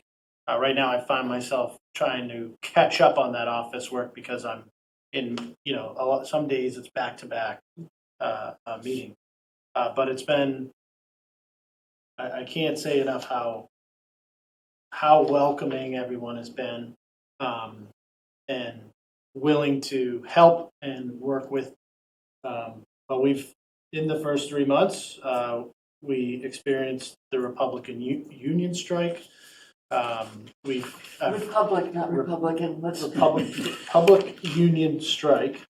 We're still dealing with that now as far as the invoices that we've received and how we're going to approach our response to that, working with Chuck and legal counsel, and that will roll into a larger discussion about how we're going to move forward because our contract with Republic expires at the end of this fiscal year. We've had ongoing efforts with the Central Street culvert, Masonic Hall, and working with the senior center or the Friends. Working on the senior center with the Friends of the COA or the COA board. The facility planning group, as Kathy had mentioned, potential development at Gordon College, smaller projects like library grounds and DPW maintenance projects that were already programmed.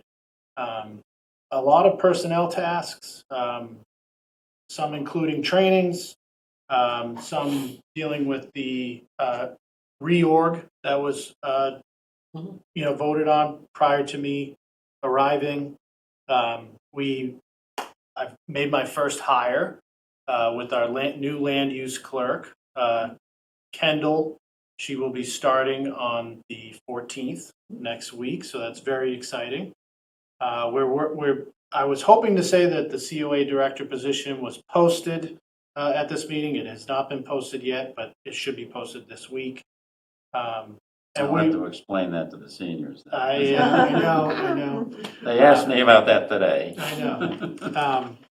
Maybe like first thing tomorrow morning. Fine. Some union type tasks that I've had to deal with so far, and they're ongoing, but it will lead into some of the collective bargaining units.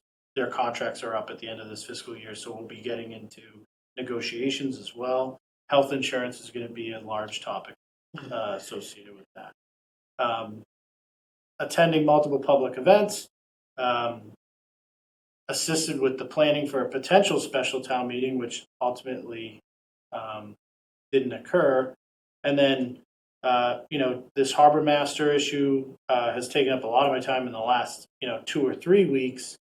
And moving forward, what I see is, planning of the annual town meeting, CPC applications, union contract negotiation, Ocean Street study, the Republic trash contract, and as I mentioned before, I think I really need to work on, for me, a little self-criticism. I think I want to work with Debbie to reserve, certain times in my calendar, weekly schedule to make sure that I'm being more responsive via email to the emails that are coming in. And I'm happy to take any, feedback. Ways to improve are more valuable to me than compliments of things that have been accomplished so far. So, I just have a comment. You came here right into the trash strike. You've had a lot on your plate, and you hit the ground running and never looked back. I'm very surprised how you've handled all these situations all jumbled together, but you've done a great job, I think. And it's been a joy to work with you so far. So thank you. Thank you. And to that point, I don't think there was any downtime transition between Greg and yourself. No. Because, Jeff used the term hit the ground running, and I don't, if there was a couple of pieces dropped, you picked them right up. So good, and I look forward to moving forward.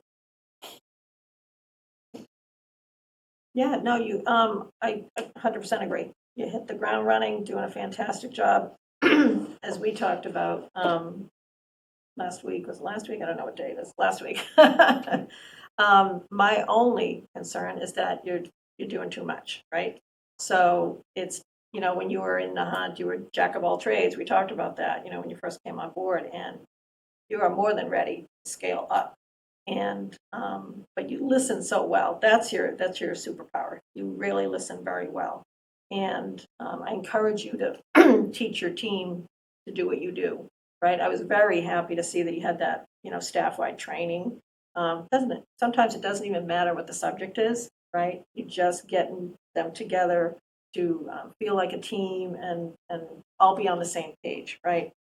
The more you can do that, I think is great. But it is definitely time for you to scale up and figure out those techniques so that you can focus your time on what you need to and let your team show what they can do. You know, a lot of leaders, sometimes they think they're dumping on their team when they assign them something. No, you're preparing them, you're teaching them, you know? So let loose a little bit. Yeah, Yeah, I agree. Yeah. I agree with that. awesome. I'm glad we chose you. Yeah. Me too. And I'm glad you chose us. It It goes both ways. Been great so far. Thank you. Yep. All right, nice. I apologize for not voting. That's all Let it right. go, Brian, let it go. Is that keeping you up at night? I haven't lost any sleep on that at all, but as long as I'm making mea culpas, I'll apologize to everyone. The first step.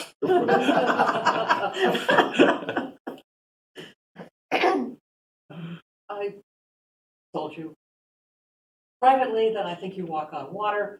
I may have said something about it not being very deep, but you're doing a terrific job. And you're right, you need to block off some time for yourself and for feeling. It is so much easier to deal with the loud voices in town if they know that they're being heard. Right. Because as soon as they think they're not being heard, they start screaming. Right. And they go to multiple people, Yeah, Right. and then the problem amplifies, Right. yeah. that will be a good use of your time.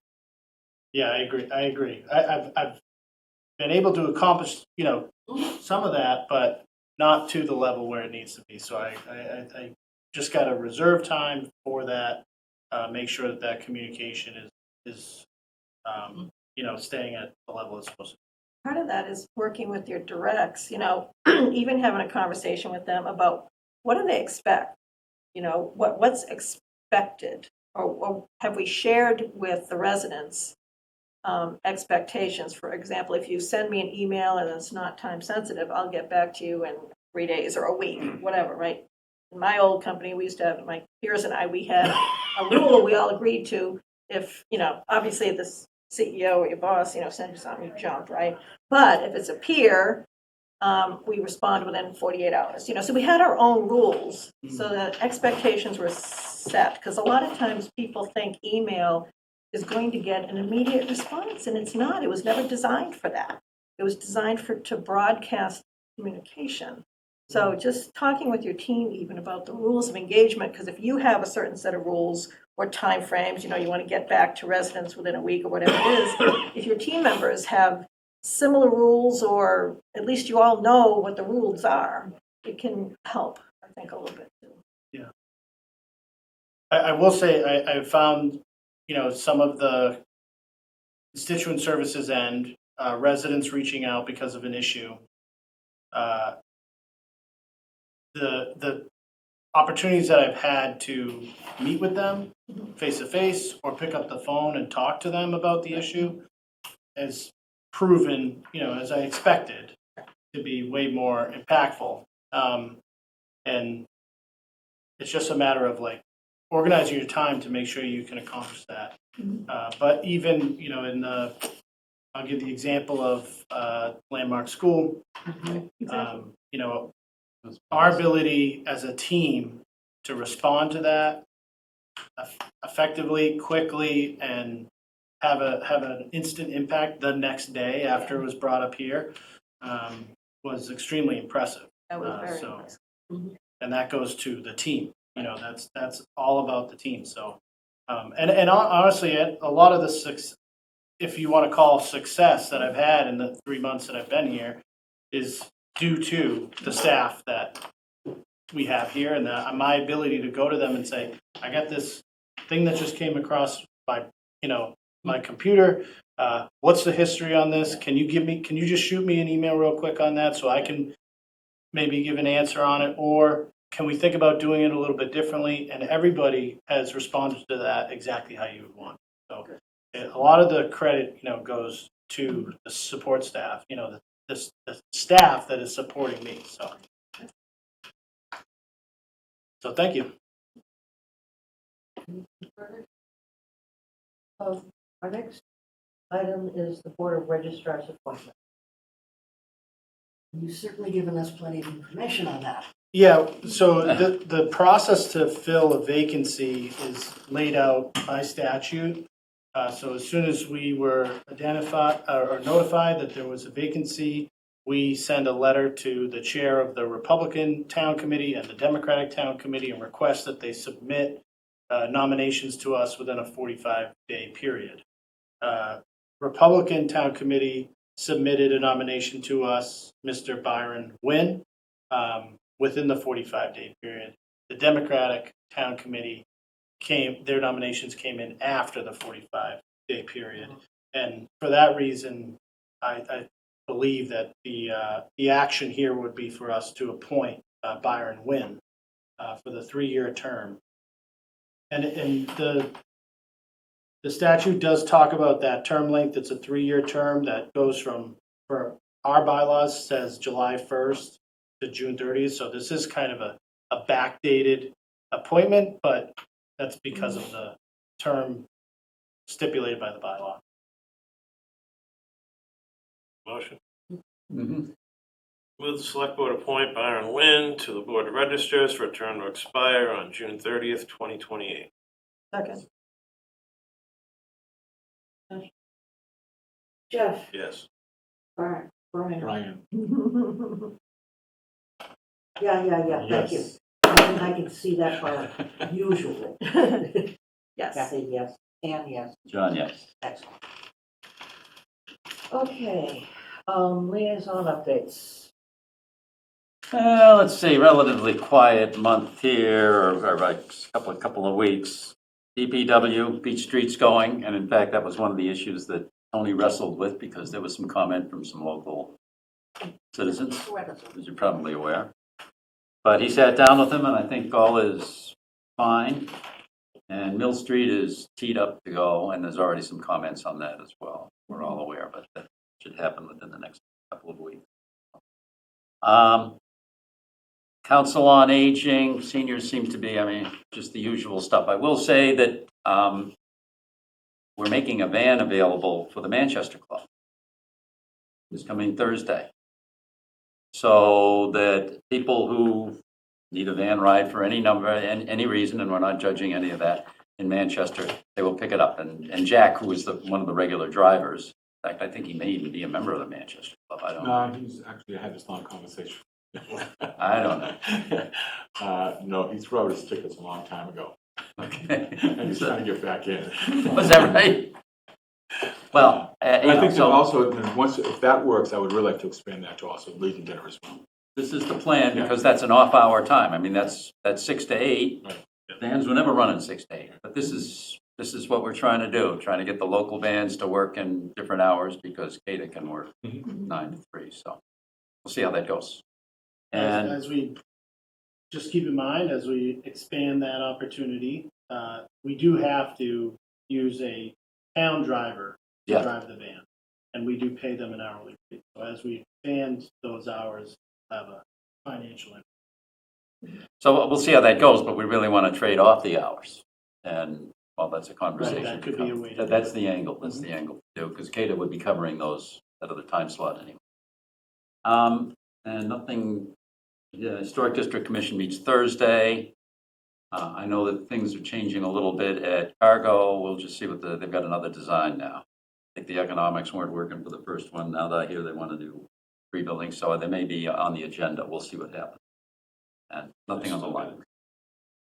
No, the demo's been on hold because there's no rush. It's on hold because I think they're looking at going from 2 units to 3 units. Well, I think there was a design that was 2 units plus a little retail space there. That's their design. Well, below they So, want. we'll see what they come up with. We'll see what happens. But because of that, as many people were driving around with their beach chairs in the back of the car waiting to watch the demo, they had to call them all off. Right. That was going to be a big event. It's bigger than the parade. Yes, that would be. It was originally scheduled for October, this early month. September. Actually, September? They were going to do it first week of September. I think actually, I think Jake told us that they were going to, the fire department was going to use that for some training before they took it.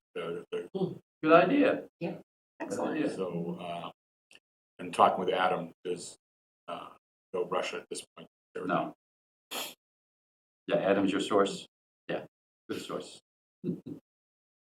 Random question, will there be a breakfast this coming Monday? Not today, but a week from today. A breakfast, what, seniors? Yeah. No, because it is a holiday.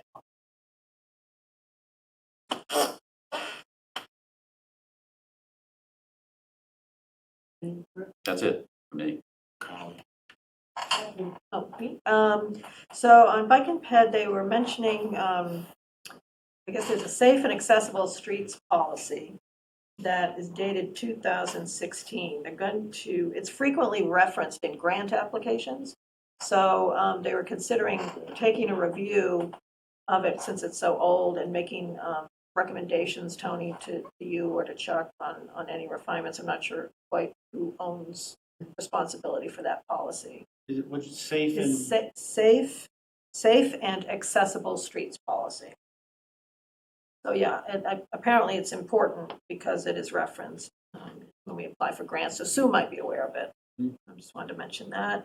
I've been working with Jody Morse from Friends of Trees on reviewing the tree policy, and they would like to recommend us, as a starting point, recommend a small change to our definition of a public tree. But before we bring it before the select board, we'd like to review it with Chuck, and schedules haven't worked out. So I'm going to try and get with Chuck this week or next. Downtown improvement, they did draft a new charge and shared it at their September meeting, but it needs some work, so they're still working it, and hopefully it'll get approved at their October meeting so we can see it in November. And I think that was it for me. Parks and Rec, again, after school programs up and running very well. Getting ready for the Wobbling Goblins, so grandchild here.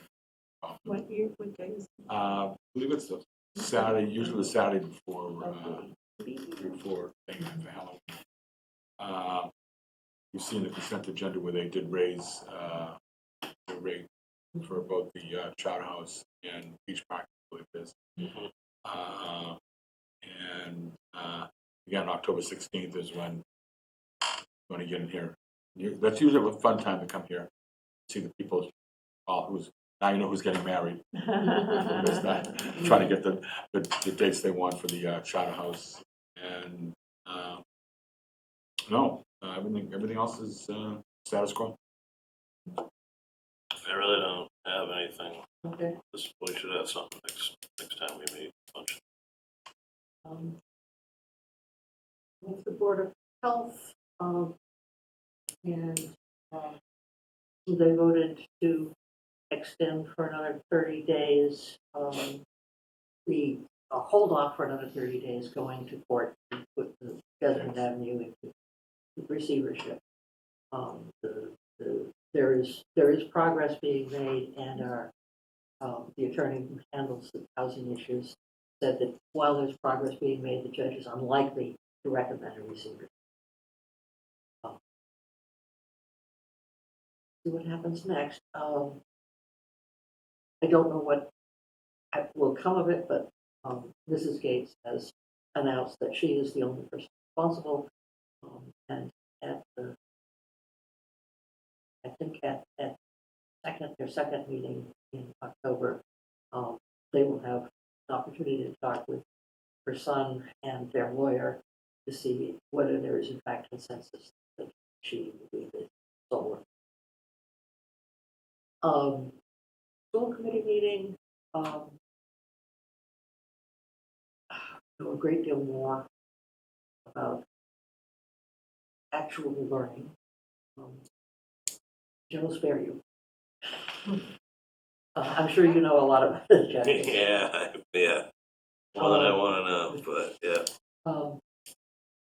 However, the facilities, Michelle, blanking on her last name, the finance person gave a quick report toward the end of this past year, they were able to put back the $150,000 that they were planning to take out of the OPEB. And that will put them back on a track to meet the requirements of the other convention and retirement benefits. They also anticipate having about $600,000 in E&D, they call it something else, but at the end of the year, which is not an unreasonable amount given the size of their budget. Yeah. And indicates that they are budgeting conservatively, but not dangerous. So that's what, about 10, a little less than 10% of their budget. Oh, much less. Is their budget like 30 million? Yeah. 32. 30 million. Oh, So 10% is 3 million. And Oh, right, yeah. So, way Don't less. mind me. right, yeah. And you're on the school committee? I'm on the finance yeah. committee. Do as I say. I'm the vice chair of the policy committee. I'm not on, that's why they didn't put me on the But they finance Yeah, I was just a major, I don't care. one of the things that they use to put the budget together for the year that they're currently in was to take money out of the, I'm sorry, I have terrible proper nouns. They have a general reserve, and then they have a separate reserve which they had funded from interest on the borrowing for the Manchester Memorial School. The conditions were such that for the Memorial School, they borrowed the whole amount ahead before they started construction. And that amount was banked and earned interest and gave them a stability fund. And they have had to take significant money out of their stability fund. So yes, I would summarize it as the school budget continues to be a challenge, but it's not quite as dire as it seemed 4 months. Revisit this 4 months, see how Yeah. bad it is. Oh, don't worry, we will be revisiting Time this crunch. very regularly. They have been put on notice that the town would like them to start their budget earlier this year. And they agree that they will do that to the extent of their ability, but since they're big ticket items, particularly the big ticket item of insurance, is particularly in flux this year. So they don't get those figures until January or February. That, I think is did I see a note come by, I guess it was Wednesday, they're going to start to talk about the Essex Elementary School? Oh, they've already got. Some sort of- Okay, what's going on with the, I have not really involved myself with the building committee. Yeah, I guess it's building. They've established a building committee. The building committee has chosen an owner's representative. And they are getting organized. The first thing they need to do is figure out where they're going to put the school. And the next thing, well, probably the first thing they need to do is what they're going to build. Whether they're going to renovate, whether they're going to build a school for fewer grades, whether they're just going to move everybody over here. So the meeting on the 8th is Yeah, I guess it was a presentation to the community of what they have done so far. It's not that this is far from the beginning of what they're doing. But as of yet, they don't know where it's going to be or what it's going to be. And that's okay. They Yeah, don't think about it. that's the process. No?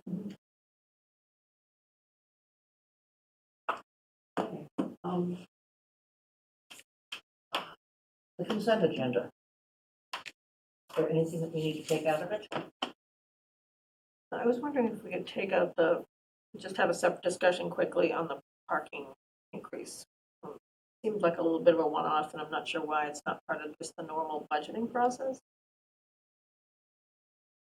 Singing Beach? Yeah, Because we have other stuff to talk about regarding beaches and enforcement of parking and whether or not there's a cost associated with that. I'm just wondering why, is there a rush? Because this doesn't get, what's the rush? You might have more.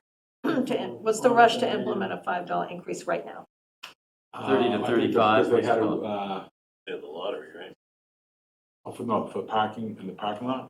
This is- Oh, I think this is, I thought they you were were talking looking, about the they were looking show. at everything else, across the board as far as, rate increase.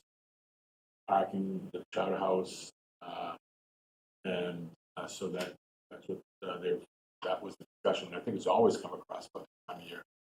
But it seems like a one-off when there's other stuff we have to talk about regarding, Singing Beach. well, beaches, like we gotta talk about Like White cars. Beach parking enforcement. Is that gonna have a cost to it? Are we treating the beaches the same? If they're not, we're not treating Well, I the don't think beaches the we don't, same, are because they the differently? beach doesn't have, I mean, yeah, there's, That's there's resident no, only there's parking, right? resident parking Right. and, the revenue generated from, the White Beach is parking tickets. Yeah. Okay, I think that, they're just looking at this setting and cleaning house now that everything's fresh in their mind after coming out of the season. I think it's a Okay. great recommendation. I'm just wondering why. Right, why don't we remove that one? Yeah. And take it as a recommendation, and so that we don't approve it now and then have to undo it. We can do that. And Cheryl's not here. I mean, she could Yeah, comment I on think- that. Yeah. You know, she has Just a seemed couple like a items little- here. She also put up Is the it the chowder house. only, is it the only location where non-resident parking is allowed and charged for? Singing Beach. Same beach. Yeah. So it's the It's the only non-resident fee that they want to increase. That's it. Ah, Yeah, okay. it's just the non-resident from 30 to 35. Which is probably keeping with local area beaches anyway. I guess, you know, Back look at anywhere what from Gloucester's 35. charging. Some of these guys are a little higher than that even. I can't remember, Red Sox. You want to get, do you want to have Cheryl come in and No, talk no, about let's- that? I would withdraw my suggestion, if this is just for non-resident parking. Well, it said Yeah, increase we got a for dog in the fight residents. here. I'm sorry, I'm confused. I'm sorry, the chowder house was the Yeah. 25. I'm sorry, Yeah. I read it wrong. Yeah, sorry about the confusion. In that case, can we vote on all of them? Okay. Motion? I move the select board approve the consent agenda items. Don, Yes. Anne says yes, Kathy, Yes. Brian, Yes. Yes. okay. Uh, Town administrator. So, well, first, as far for paving project, mill and forest, weather permitting, will structures being removed starts this week. The reclaim project starts the 13th. And that will be a impact to residents of those, of Mill especially, for about 2 weeks. So we're going to send a mailer to the residents of that roadway to give them this week to let them know. There's been digital message boards already out there. We'll work with the residents there to make sure that they can access in and out of their driveways. But it will, because of the nature of that project, it's a full reclaim. It's a little bit more intensive than just milling and allowing people to drive on a milled roadway. It'll be a pretty significant project. So we'll have it on social media. There'll be door hangers provided by DPW, and we're going to do a note from Chuck and I to the residents of those two roads. So it'll be closed to non-residents. Yeah, yeah, and Chuck is working with the school on the bus schedule and making whatever arrangements need to. What's the Sorry, time? when you send, sorry, go ahead. Which is that, the elapsed time? Has Chuck got an elapsed time on that for the project? How long? Well, the biggest interruption will be for about 2 weeks. All right, that's significant time. Yeah. So residents will have access to it, but other residents can't cut across it. Like this could be. We're gonna detour for those 2 weeks. We're really gonna detour people around. for residents of that roadway. We'll find ways to get them in and out. And then I know Chuck is working with the school to find out, and then the school's working with the bus company to find out how they want to manage it, whether we work with a contractor to give them kind of a window in the morning to get through, or if they want to detour and adjust their schedule based on the detour. We'll have the school notify the residents in that area as to what arrangement they'll figure out regarding the bus. So this is gonna funnel a lot of people use that road as a cut. Yeah. And it's gonna funnel a lot more traffic down Lincoln Street. Mhm. Are we gonna need more of a police presence there? I think we can. Schools in session? So I actually received an email from someone I never hear from around the Mill Street issue, and their concern was that that we took down too many trees. Some of the trees that were taken down act as a natural speed reducer. And so apparently there were like 7-something trees, and the tree warden was out, Sequoia, whoever, and only 2 of the trees were diseased, but the DPW said that the other trees had to be removed for paving. And They're right on top of the road. They're right at the edge of the street, and Right, the at the- paving Right. machine. So I think if you're gonna write to the residents, you might try and address the reason why, Yeah. because they don't get it. And they viewed that as increasing the safety concern because apparently the trees helped people not drive fast. So they think we've created more of a problem because of the nice smooth road and. Well, I can tell you, I don't know how many trees were diseased, but I can tell you, I drive by them at least twice a day, and 2 of them you could see through. Right, that those were the Yeah, ones. there were Yes. five were removed. 2 of them were diseased, weren't going to survive. The other 3 were almost growing through the pavement. The pavement went around them. Yeah. They wouldn't have survived the reclaim process because of how deep we have to go, and they interfered with the ability of the machinery to even do the work. So that's a good reason, and like I said, if you're gonna write a note to the residents anyway, you might consider adding a couple of sentences on Yeah, why, makes and that sense. Yeah. could just address it. We can do that, yeah. I've spoke to a few residents down there, even a month ago, and then now recently. And Chuck's spoken with a few of them as well.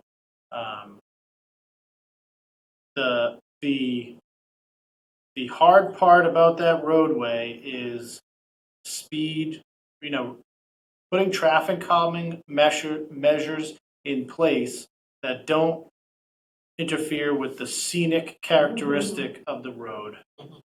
But one of the things we're talking about is as you are coming from 128 and you approach that very narrow bridge over the first culvert,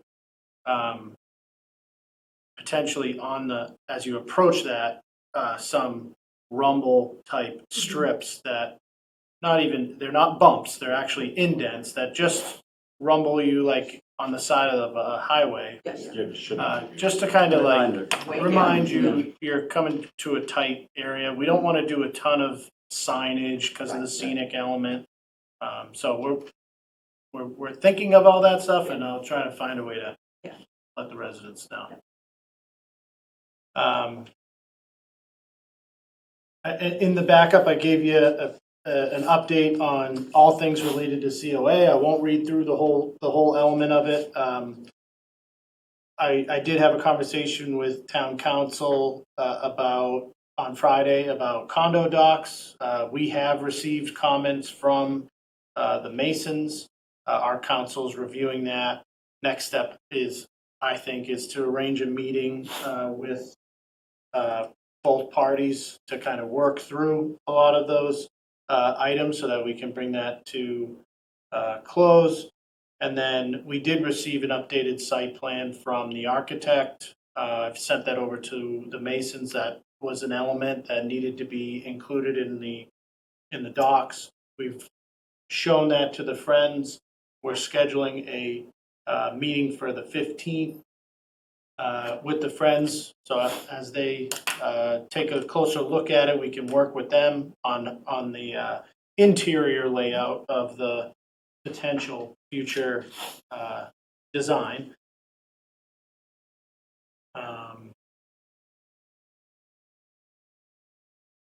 And we still, our goal is to have a 10% design and cost estimates by mid-December.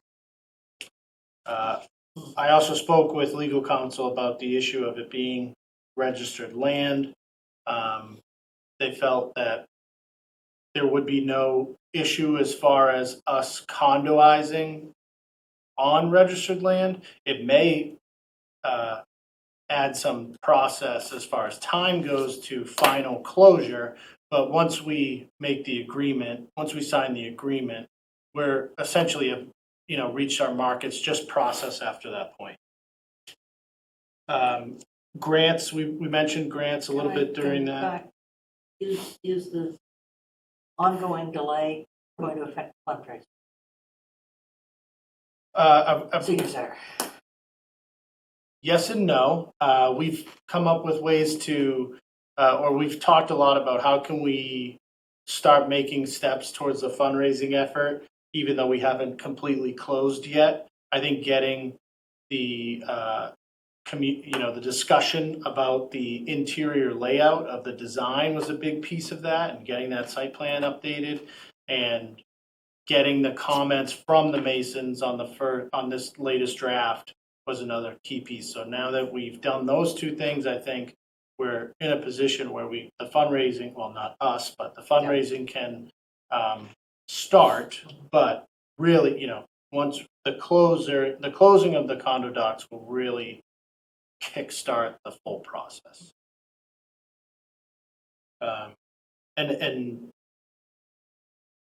Kinetic provided a public discussion with the Friends, and we're meeting with ECCF, I think, on the 9th to work out what their schedules could be as far as the fundraising process.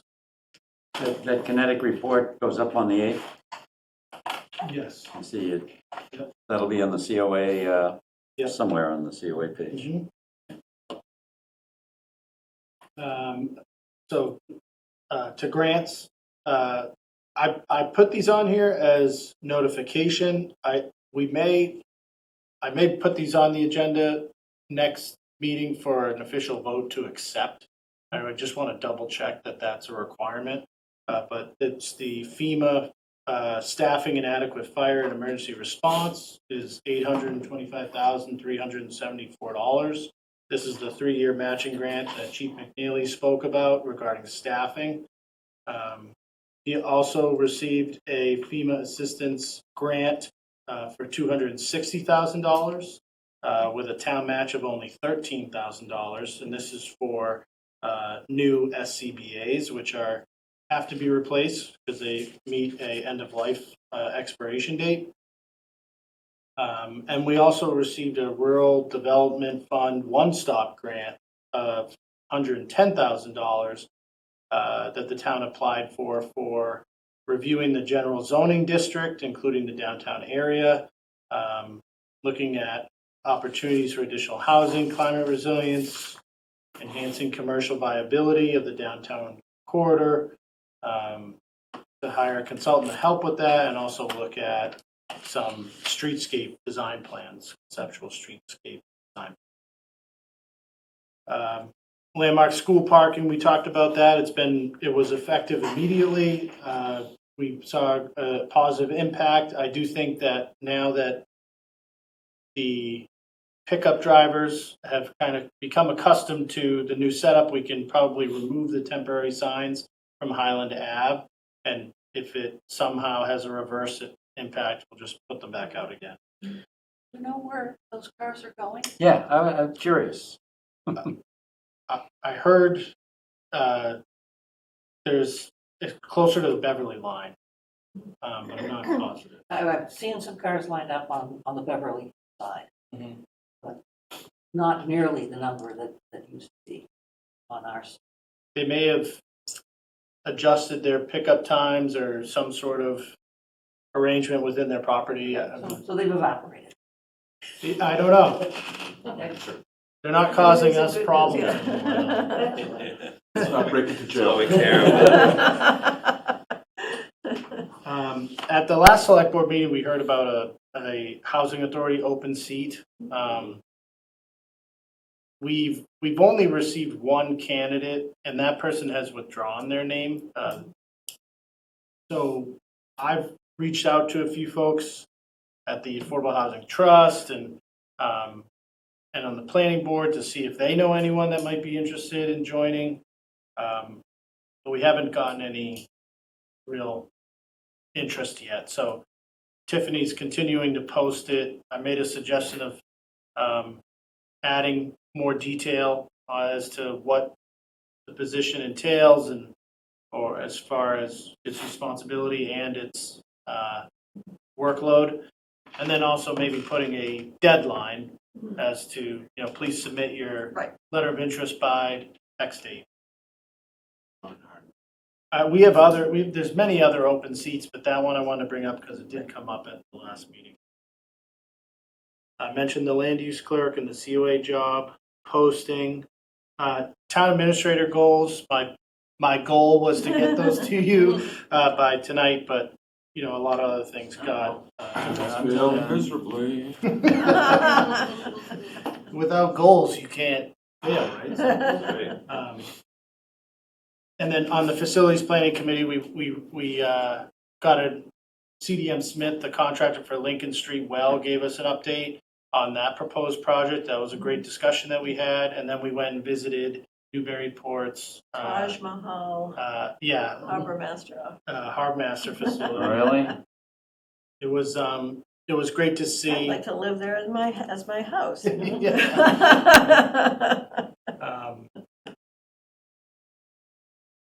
And then as I've already mentioned, we had meetings with the regional emergency management, and I attended my first joint 911 executive board meeting, and talked about current improvements, capacity with potential additional communities wanting to get in. There's still a lot of discussion to be had on that. And then the Greenbelt Normandy ribbon cutting we attended, which was well attended. Yeah, it was very well. On a somewhat rainy morning, but that was a nice event as well. On the facilities committee, how you have been attending all of those meetings? Is it your plan to continue to attend all of the meetings? I hope not. That was the right answer. I hope not. As you're looking for time on your calendar, right? Yeah. It was good to go to all the tours so you could see everything, but Yeah. now we're gonna be chatting about stuff that, Kind of like training wheels and Yep. then let it go. Let it So, I'll probably check in from time to time, attend a meeting here or there, but I don't think I need to be at all these meetings. it's about whatever rhythm you have with Chuck, how is he gonna keep you informed? Yeah. On a variety of things that he keeps you informed about, and that's one of them, right? Yep, exactly. Okay. Motion to adjourn? Second? All in favor? Aye. Aye.